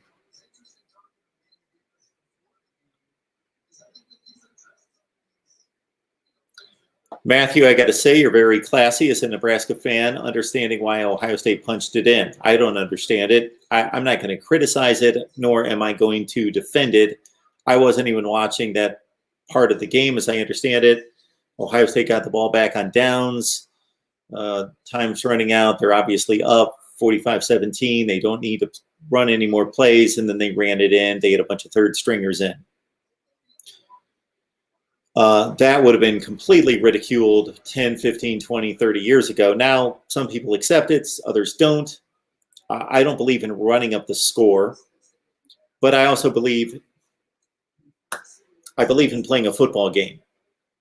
So if it's Clemson's playing Georgia Tech and it's 50-7 in the third quarter and there is still a whole lot of football to play, I don't believe Clemson should shut it down. I don't believe that Clemson needs to – they need to make an assessment of their personnel in regards to who needs playing time. And if they still believe that their starters or whatever team's up 50-0 needs to play their starters and to gain more cohesiveness, running plays, whether that's the quarterback, the running backs, the offensive linemen, the wide receivers, whomever, then the use of the personnel is up to them. Now, we can criticize that a Justin Fields or a star player is playing in a 35-point blowout and say, why are they still out there? They could get hurt. Or we could give valuable playing time to our backup, our young quarterbacks, something like that. But it's up to the head coach to make that determination. And we've seen it time and time again where a player's been injured in a blowout game. And so it wasn't the wisest thing for the head coach to keep him in the game. Okay, but in terms of strategy approach in a blowout game, I don't think a team can shut it down for the entire second half just because they're up 50-0, especially if they put younger players and less experienced players in the game and use the depth chart. Then they need to run their offense. They need to give their backup quarterback valuable reps. They need to give up their backup players across the board valuable reps against good players on the other team, first stringers. That's valuable practice time. That's a scrimmage of sorts. That is a live scrimmage in which that coach can utilize for his backups, his second and third and fourth stringers, to gain valuable experience.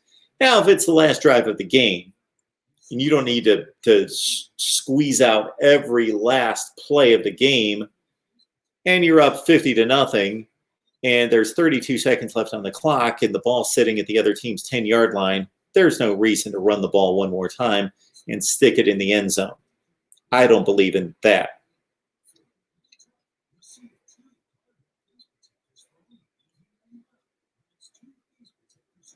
Ian Book looked terrible today? I wanted to watch that game. I thought that would be a decent game to watch. It wasn't, so I never went back and caught any of it. I saw him throw a couple long touchdown passes. Not that they were great passes. The receiver did most of the work. Cincinnati with a big win tonight against SMU. They will climb in the top 25. That actually makes sense.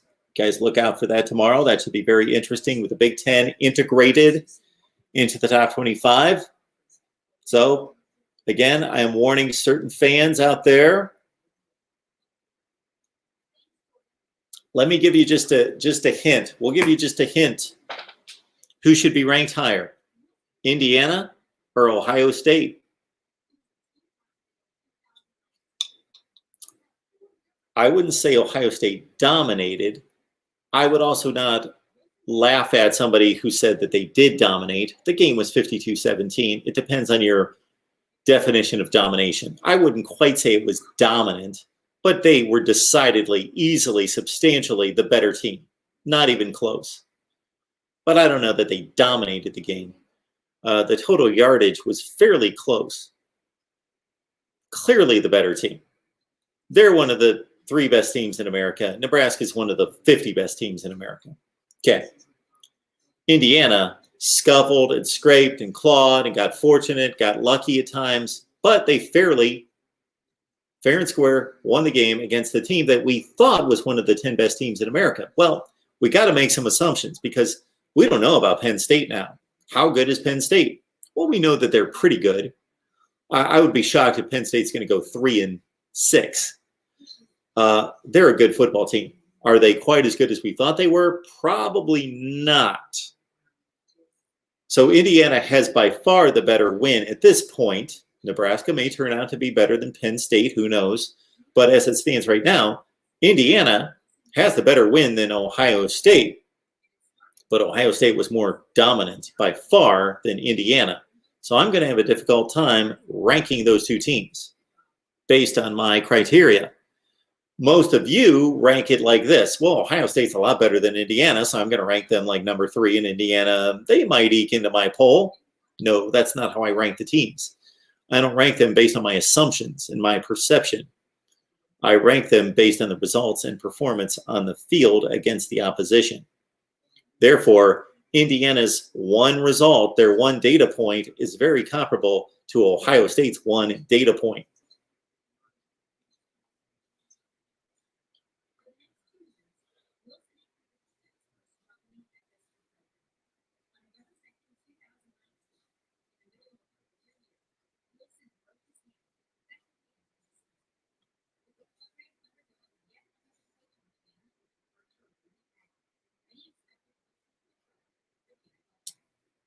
What do we have here? Somebody's, I was interested to see what is going on with the San Diego State game that they should have challenged this call. I got you. The call in the game. I'm with you.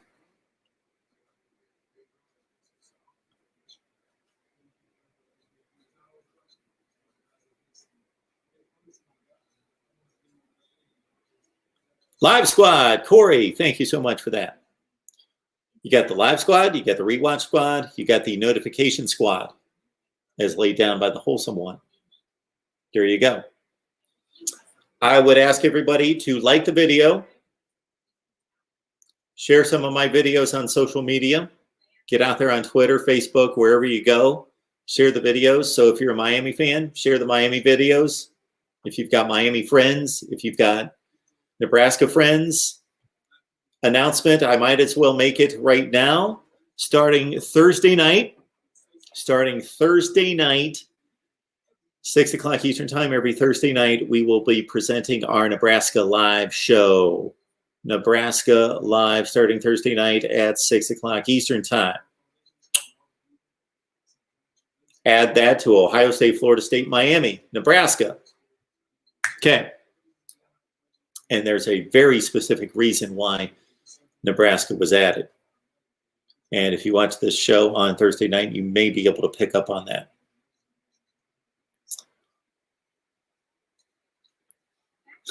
That's what I do, Matt. Put in the work.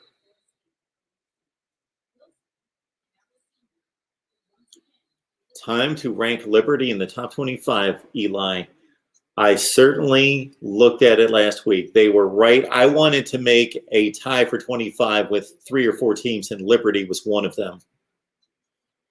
I want to reward the undefeated season, but they have won most of those games by 3 points, 4 points, 2 points against bad teams.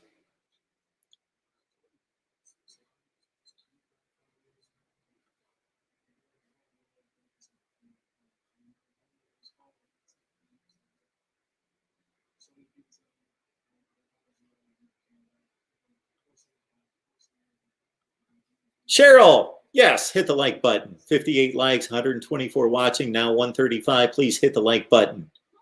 We appreciate all the comments in the live chat. As you guys know, I try to get to as many reasonable comments in the live chat as I can get to. That was not my comment, Jeff, that Brad Kaya played last year. I said that they didn't have good quarterback play since the last year Brad Kaya played in 2016. That was my comment. King is the top 10 quarterback in college football, no doubt. No doubt. Lawrence, Howell, I would place in front of him. Fields, of course. Probably Morgan.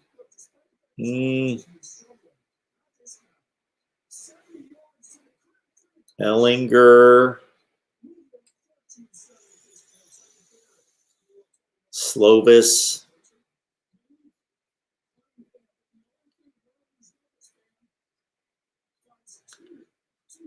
It's a pretty interesting comparison between Kellen Mond and De'Ara King.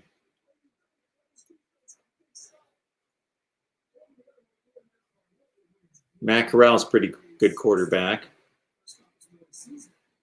I don't know that there's no doubt, but yeah, I'm only coming up with 6 or 7. Washington State, Stanford, Cal. Yeah, Jaden Daniels. It's a pretty close comparison possible there. I would bet in the long run, Spencer Rattler is going to be a better quarterback, but right now, King doesn't make those kind of mistakes. Brock Purdy's really good.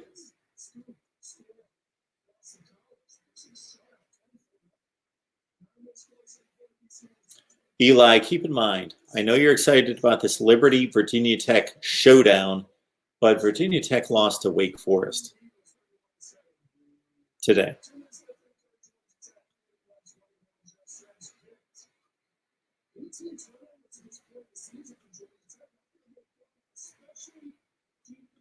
Thank you, Matthew. I will have to check out Nick Saban's comment about Jalen Waddle's injury.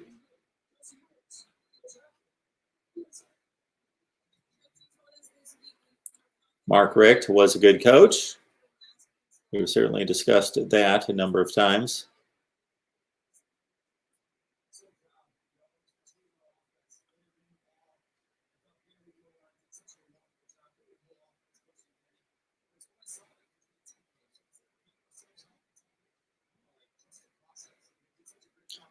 Yes, Josh. So my point there, I wasn't very clear. Minnesota was struggling in the field goal category. Their field goal kicker is hurt. They went with a backup and they made like a 25-yarder that was pretty ugly, but he made it. And they were just talking about how they had issues in the kicking department, and hopefully they get their first string guy back.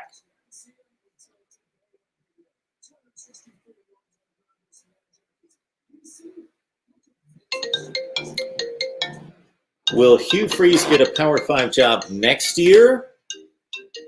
I am not going to be hiring Hugh Freeze myself. I would not make that move. I would think that there are plenty of candidates out there. Is he capable? Does he deserve second chances in life? Of course he does. Mark Rogers TV, the voice of college football. Who's on the line? All right, Mark. Time to take you to task again. Take me to task? Take you to task. I thought I was always right. Well, you are until you started saying that Ohio State deserves to get in the playoffs after 4 games. What? Specifically tonight, I could have sworn I just heard you made a top 10, granted impromptu, quarterback list, and you included names like this yes. Morale guy.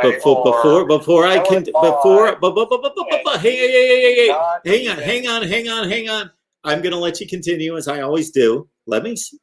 I was not making some kind of official list. When I produce a video, as I have a zillion times that say top 10 quarterbacks in the country, then you can take me to task. When I'm just sitting here like speculating, I am the one who I listed Mac Jones as my top Heisman candidate a couple weeks ago.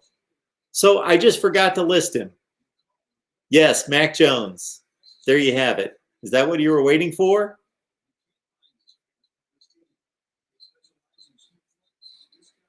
No, I was actually waiting for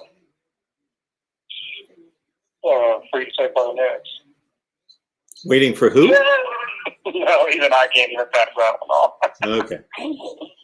Yes, Mac Jones. I just wasn't thinking. I'm going through quarterbacks in the SEC, and for some reason I just bypassed Alabama, the most obvious. I get it.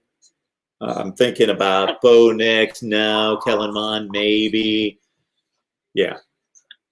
Yes, Mac Jones. I cut a Heisman video just I got to keep it real. I got to keep it real. I got to keep it real, Mark. You know me. I'm the first person to start criticizing Alabama when they do stuff wrong. Oh, I know you do. Quarterback is something they're doing right. Yeah, Mac Jones. Yeah, he's phenomenal. Had another great game today. I would vote for Mac Jones for the Heisman Trophy because of the numbers against the competition. That's much more difficult than what Trevor Lawrence has faced. It's not even close. Yeah, I'm kind of back and forth right now. I kind of say the same thing. I think Trevor Lawrence has better yards and more touchdowns. Yeah, he's played one decent defense. Mac Jones is not far off in the yards category, and it is against, as you said, much better competition. Yeah. Today probably put him back a little bit because somehow we didn't manage to score a single passing touchdown. How that happened. Okay. I just saw he threw for 387. It doesn't matter. The Heisman this year is between Trevor Lawrence and Justin Fields because it's more than anything a popularity contest. Yeah. I don't ever think Mac Jones had even a punter's chance of winning it. But I got to say, even as an Alabama fan, I was looking forward to seeing him. I did not think he was going to be this good. I'm actually more comfortable watching him play than I was ever watching him play. And there's one big key difference.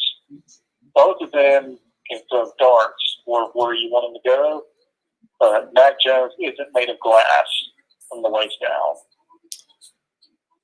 I also saw some interesting numbers tonight comparing Mac Jones' productivity versus Tua, and they were very similar, but Mac Jones actually had a better completion percentage against better competition.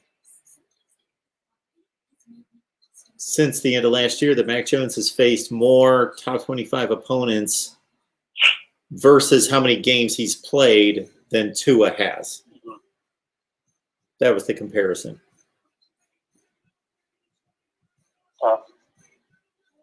We're good. I gotta give credit where credit's due.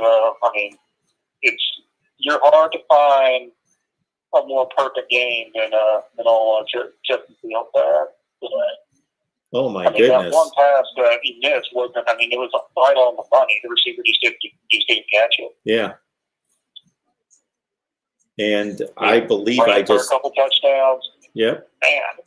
I saw just about every pass, and there was like one play in the back of the end zone where the kid made a great play to get his foot down, but it wasn't like it was a bad pass that he made an incredible catch.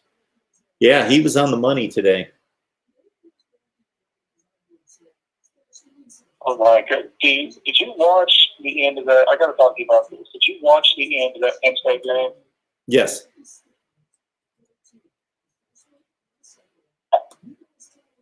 I think I saw a brief stat that showed Penn State gained like 400 and something odd yards over Indiana's 200 and something. So they doubled their yards.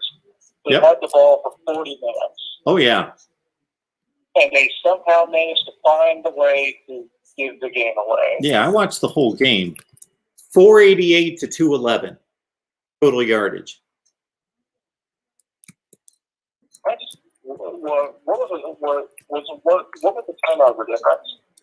Well, Sean Clifford threw 2 picks in the first half, and they were 2 awful throws. And one set up an Indiana score. The other one set up an Indiana score. They ran it down to the 4-yard line. So that was basically almost a pick 6. They had a fumble at the Indiana 4 at the end of the first half. There was only 1 minute left in the first half. They had driven down to the Indiana 5-yard line. They fumbled. They missed 2 field goals. Yeah. They got stopped after a long drive. They got stopped 4th and 1 at like the Indiana 20. Yep. And at the very end, all the guy has to do is just dive on the ground, and you could see it in him. He it's like he remembered someone told him that like right after he got the end zone. It's like he tried to take it back. Yeah. I don't think I've ever seen a team manage to give a game away by scoring a touchdown. That's a new one for me. Yeah. You know, we've all been schooled in, those of us that watch a lot of football, in these game type situations, what you should do. But you would think that you could score and take an 8-point lead with a minute left and you should be okay. But these offenses are proficient and they score quickly. So, yeah, he should have downed the ball at the 1-yard line. And if they were going to score, it should have been with, 6 seconds left in the game if they wanted to. Pretty insane ending. Although watching that last play where Indiana won, I don't know about you, but I saw, to me, it looked like that ball hit the ground before it hit the upright. I'm not sure what you thought of that, but that looked like a ridiculous call. The last play of the game. Yeah. Well, it was either the 2-point conversion, I think it was. Sure. Where the quarterback had to run outside. Yes. And they say he hit the pylon, but to me it looked like he didn't have to hit he didn't have to hit the pylon. So I don't think there's any question that the ball hit the ground before it hit the pylon. But it looked like it reached the plane before he hit the ground. It was extremely close. Excruciatingly close. Let me take a timeout for just like 5 seconds to let this person know that this is our guy, James Scott, who just left a comment in the chat. Basically, James, if you do any rankings, especially at this point in the season, you have to make assumptions. That's all I'm going to say. You have to make some assumptions, or you can't rank any of the teams. All right, go ahead. No, I would agree with that.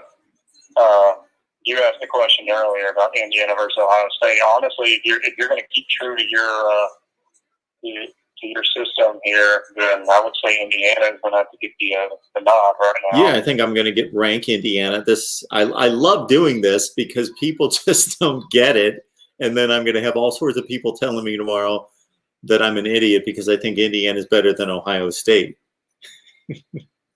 And they don't get it. But the only thing that would cause me to rank Ohio State fans.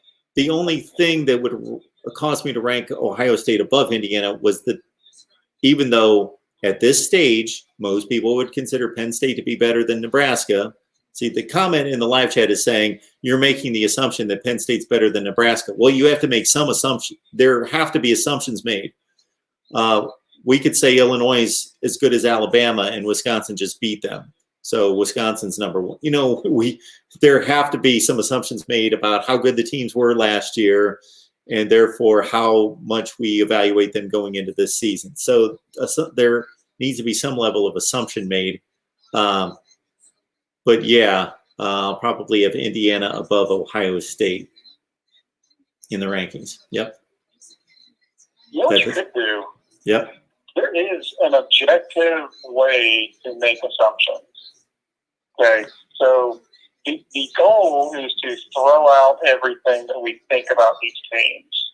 And usually that means throw out the last few years, especially throw out last year. Yeah. Just put them all in 2020. You can base your assumptions strictly on the talent index because the talent levels are based off what the kids did in high school, right? So they're not just assumptions people are making. But I don't care about they're talent. assigning them grades based off their performance. I don't care about talent. It doesn't matter how talented a team is. It's how well they perform. I'm not ranking teams based on talent, or I'll just take the recruiting rankings and just build a system, and then I'll rank the teams like that. Of course, you care how they perform, but I'm talking about before they've done anything. Sure. So that's all I'm saying. Well, is if we have to make assumptions based on something before they even play the game, then that's something you kind of justified. I get it, but I'm not going to go to the degree of making talent evaluations for 130 teams just to build a top 25 list. Again, I'm making a pretty educated projection on how good teams are until they've played some games, enough games. Well, all right, yeah, this is an idea. Yeah, I get you. It seems like with your system, you're trying to get out every single bit of like personal feeling about the teams and just go based off what they do. As much as possible. So. As much as possible. Somebody in here, Jordan, is telling me to rank Rutgers. They'll be under consideration, yes. But now I've got obviously the big hurdle or dilemma this year that didn't exist before was how many games has between the SEC, the ACC, and the Big 12, they're right in the 5 or 6 game played range, and the Big 10's at 1 game. So how much do I dock Big 10 teams for having only played 1 game?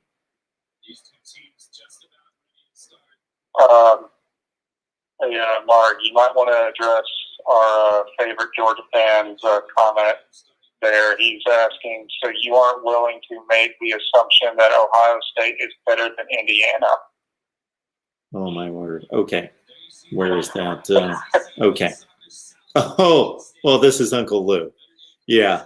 Uncle Lou needs to be educated on how the rankings work, apparently. And this is the comment I just made is probably going to cause him to call, which I need to educate Uncle Lou on the Mark Rogers TV, the voice of college football, top 25, that actually makes sense.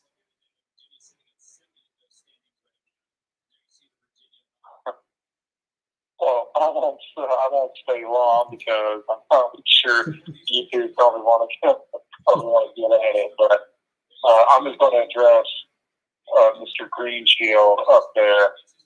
He says the talent matter, Texas would be undefeated as well, and a couple other people were taking snipes at the talent thing. Look, I don't honestly really care that much about talent. Yes, you're right. Perfect examples of schools that have a lot of talent and don't ever do anything with them are Texas and Michigan. And before last year, LSU was the prime example of that. All I was doing was offering something that couldn't really be argued. That if you didn't want to make any assumptions based off eye test or personal feelings, you could just put that in there for the top 25 before week 1. And then as soon as they start playing games, then you start going by a record.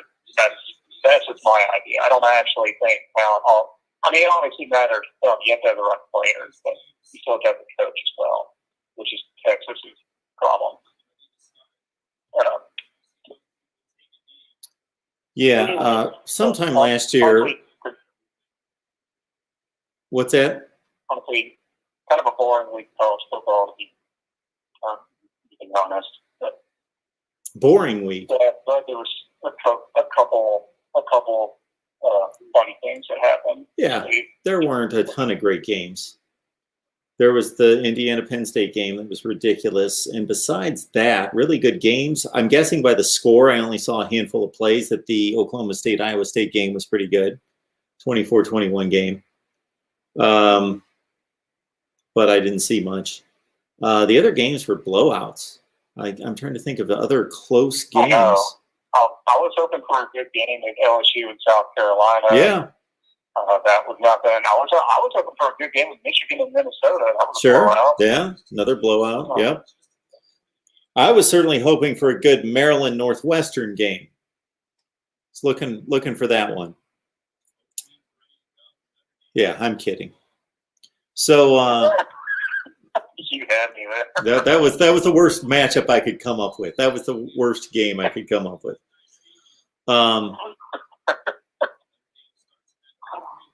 Iowa and Purdue, I'm seeing the score right now, 24-20. I DVR probably 15 games easy. I think the list was actually 25 on my DVR. And then I actually think I'm going to go back and watch these games. And I may throw one on tomorrow or something while I'm doing work, and I don't even pay attention to it because I'm working. So, but I have this grand plan that I'm going to watch all these games so I can analyze them. But it just doesn't happen. It's just too much to watch. All right. Well, I'm going to go out of here. All right. All right, Reasonable Gump. Appreciate it. Oh, who do we got? Wait a minute. People call in right when I'm hanging up with somebody else. It always hangs up both of them. I will take one more call because I've about hit my end for the night. Yeah, exactly, Theo. Not enough hours in the day. Man, I taped North Carolina State. Well, that was a blowout. I'm not going to watch that. I taped that Purdue-Iowa game. On and on and on and on. All right. One more. And I do want to see these comments that Nick Saban apparently made about Jalen Waddle getting injured that Cheryl doesn't like. Mark Rogers TV, the voice of college football. Who's on the line? Thank God the brain trust known as Ball Twitter wouldn't stand for a Greg Schiano hire. Am I right? That's right. What a disaster that would have been to have Greg Schiano in Tennessee. Knight would have beat Georgia State. They could have beat Georgia State and maybe competed against BYU. Yep. That was Rutgers' first Big Ten win since when? 2017, 21 straight down. Unbelievable. Yeah. Tennessee continues to amaze. Some good news for the Tennessee man, though. They only have 2 more payments to make to Butch Jones. He certainly earned it. That's actually good for Butch Jones. You know, they've been hiding him out of Alabama. He can't technically have a real job, or else he has to forfeit all that free money from Tennessee. So, you know, he's washing Saban's car and all this kind of stuff at Alabama instead of doing real football stuff so he can keep getting his money from Tennessee. So that's amazing. But no, I don't need you to explain the top 25. It actually makes sense, other than to just say that I wonder if anything at all that has to be explained ad infinitum to literally everyone actually makes any sense at all.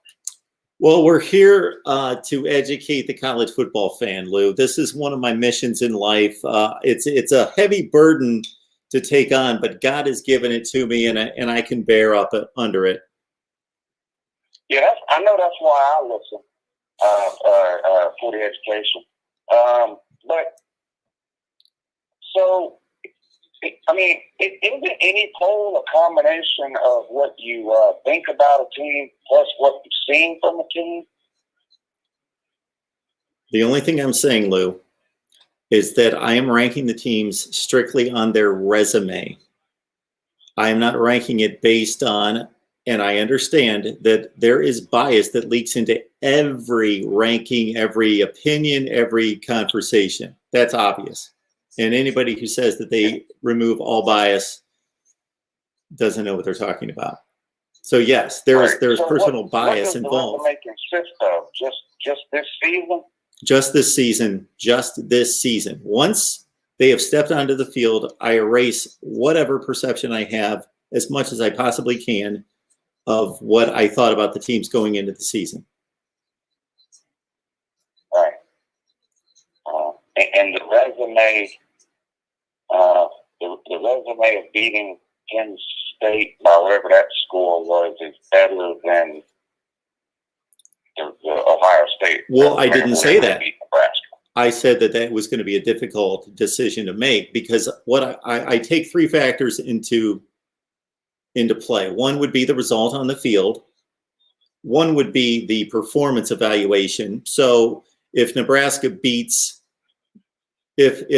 State beats Nebraska by a field goal, or they beat them by 5 touchdowns, that's the same result, but it's a different evaluation of how well they played, the performance on the field. And then number 3, obviously, who's the opponent? Yeah. So all those three things are taken into consideration. You would pick Ohio State to win. Yeah, I wouldn't give that a whole lot of thought. I get that. I mean, I get that too. Like, you know, I think that just because some team is ranked 4th and some team is ranked 8th doesn't necessarily mean number 4 would be favored over number 8. I get that. Yep. We see that all the time in the polls. Sure. What did Alabama finish last year? 12th? How many teams ahead of Alabama would have been favored over them had they played the day after that poll came out? I'm guessing 3. I think they finished number 8 to be technical, but I get your point. Yeah. Lou, I said I agree with you too. After the conclusion of the conference championship games last year, this is how I separated it. People were asking me, did the College Football Playoff Selection Committee get it right? And I said, well, it's obvious what 4 teams earned the playoff spots because Oregon lost the second game. Oklahoma is that 4th team. But if you're asking me if Oklahoma is the 4th best team in the country, I'm telling you they earned the spot. I have no issue with that. But Alabama is the 4th best team in the country. In my estimation, Right. They were. I thought so too. You know, it's a combination of earned and deserves. You know, you didn't win your division and you had 2 losses. You don't deserve it. Sure. You might be the 4th best team. I mean, Georgia, how many times has Georgia lost 2 games? Sure. They didn't deserve it either. Georgia's finished 5th. How many times? I don't think they deserve to get in either. In your most recent poll that makes sense, where did the SEC East fall in there? The SEC East? Remember? Yeah, where'd you have those teams? Right? I gotta call up my poll, but you got to consider that I didn't rank anybody who hadn't played yet. Well, everybody in the SEC East has played. Well, no, I'm saying that the poll is very skewed at this point, leading into this week, because you've got all these conferences not playing at this point. I know that. I'm trying to figure out where I don't care where you have the teams ranked. I'm trying to figure out the pecking order you have for the SEC East right now. So it doesn't really matter. So off the top of my head, sure. Off the top of my head, I had Georgia ranked number 3 in the country. I had Florida at 8 or 9. And I had a glut of teams in the SEC. Those 2-2 teams were ranked in that 18 to 22 range.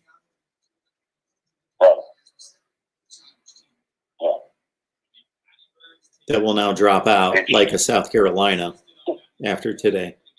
Have you tried explaining to these people yet that the SEC East is better than the West? The SEC East is better than the West. Yeah, they don't want to listen to reason. Well, maybe you'll have better luck explaining that to them.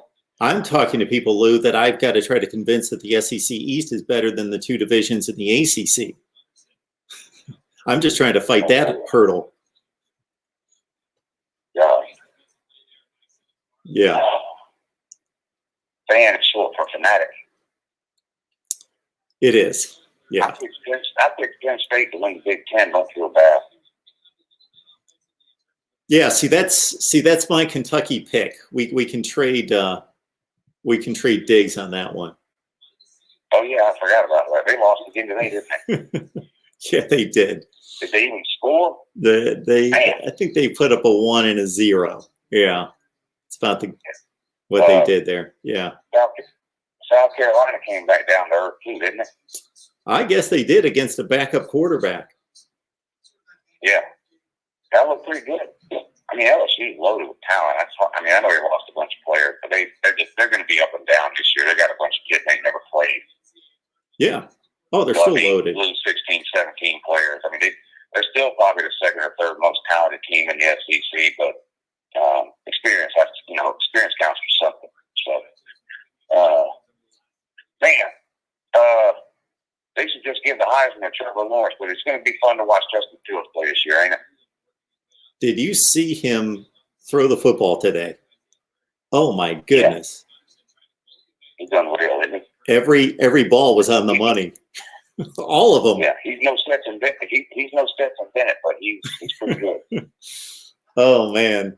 I hear from time to time somebody, I check in with you as much as I possibly can, but it's not as much as I would like to. So I got to hear through the grapevine every so often. But that gets a little under your skin from time to time. That whole quarterback situation over there. Well, it's embarrassing, Mark. I mean, you don't have to. You can take the gloves off with me. I'm a big boy. Georgia's quarterback situation is embarrassing, sir. And it's getting worse by the moment. Can you believe that a team like Georgia is trotting Stetson Bennett out on the field as starting quarterback? I mean, can you believe it? I would have to say, in watching them play, unbelievable. Watching them play Alabama last week, I thought he held it together about as well as he could for almost a half, and then he started thinking he was John Elway and trying to make throws he couldn't make, and yeah, it was pretty bad. It was pretty bad, and I even apologized a number of times. I said I hate to put a loss at one player's feet. Especially, I'm sure he's a good kid, doing the best he can, all of that. But if they have a capable quarterback, if they have another Mac Jones in that game, and he's got a Georgia jersey on, I think this is a down to the wire great game. Well, that's the problem. Kirby Smart's had 5 Mac Jones. They don't play. I mean, Mac Jones is a 3-star.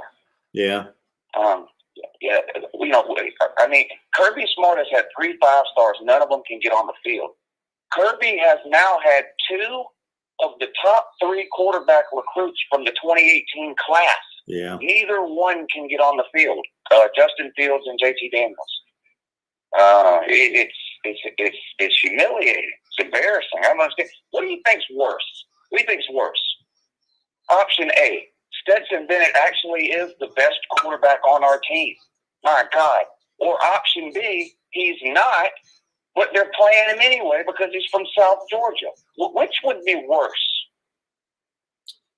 I think the latter would be worse. I would really question your coach in that if it were the former, if it was that he truly was the best quarterback, I would say, okay, got a situation where we can recruit better than any team in the country at every other position, but we've got some kind of issue getting a headline or a quarterback. Let's address that issue. Yeah. And what's weird is every quarterback that leaves is better. I mean, even Jacob Eason improved at Washington, ended up getting drafted ahead of Fromm, the guy that took his job at UGA. Sure. We all see Justin Fields and how good he is every Saturday. So you have to, it makes you wonder, what about JT Daniels? What about Carson Beck? What about Dwan Mathis had 4 series against Arkansas. They yanked him, never to be seen or heard from again. 1 turnover, 4 series. Stetson Bennett stays in the game the entire time against Alabama, can't complete a pass, turns the ball over 3 times. They never even consider sending anybody else in. It's just the weirdest thing. Anyway, I got to go. I'm fixing to break something. I'll talk to you later. Oh, congratulations on your promotion up out of that other place. Yeah, I finally made the move, so I appreciate it, Lou. Yeah, I'm happy for you. If there's anything I can do to help you out, let me know. I appreciate that, man. You know that. All right. You're the best. Have a good one. All right. Bye. Our guy, Lou. I assume that everybody knows Uncle Lou that's on the chat tonight. So if you don't, for whatever reason, Uncle Lou, just search it on YouTube. Tremendous channel. Great combination of the hilarious and the analysis. Good stuff right there. All right, we've done yeoman's work here for 2 hours and 19 minutes. Whew. I'm Mark Rogers, MarkRogersTV, the voice of college football. We'll be back with our top 25 that actually makes sense to some of you that I'll have to explain for about 45 minutes before I actually give you the top 25. and all sorts of other great stuff that we've got on hand for this coming week. And I will be releasing here very soon a programming schedule that I will do my damnedest to stick to. And appreciate all the support. See you next time.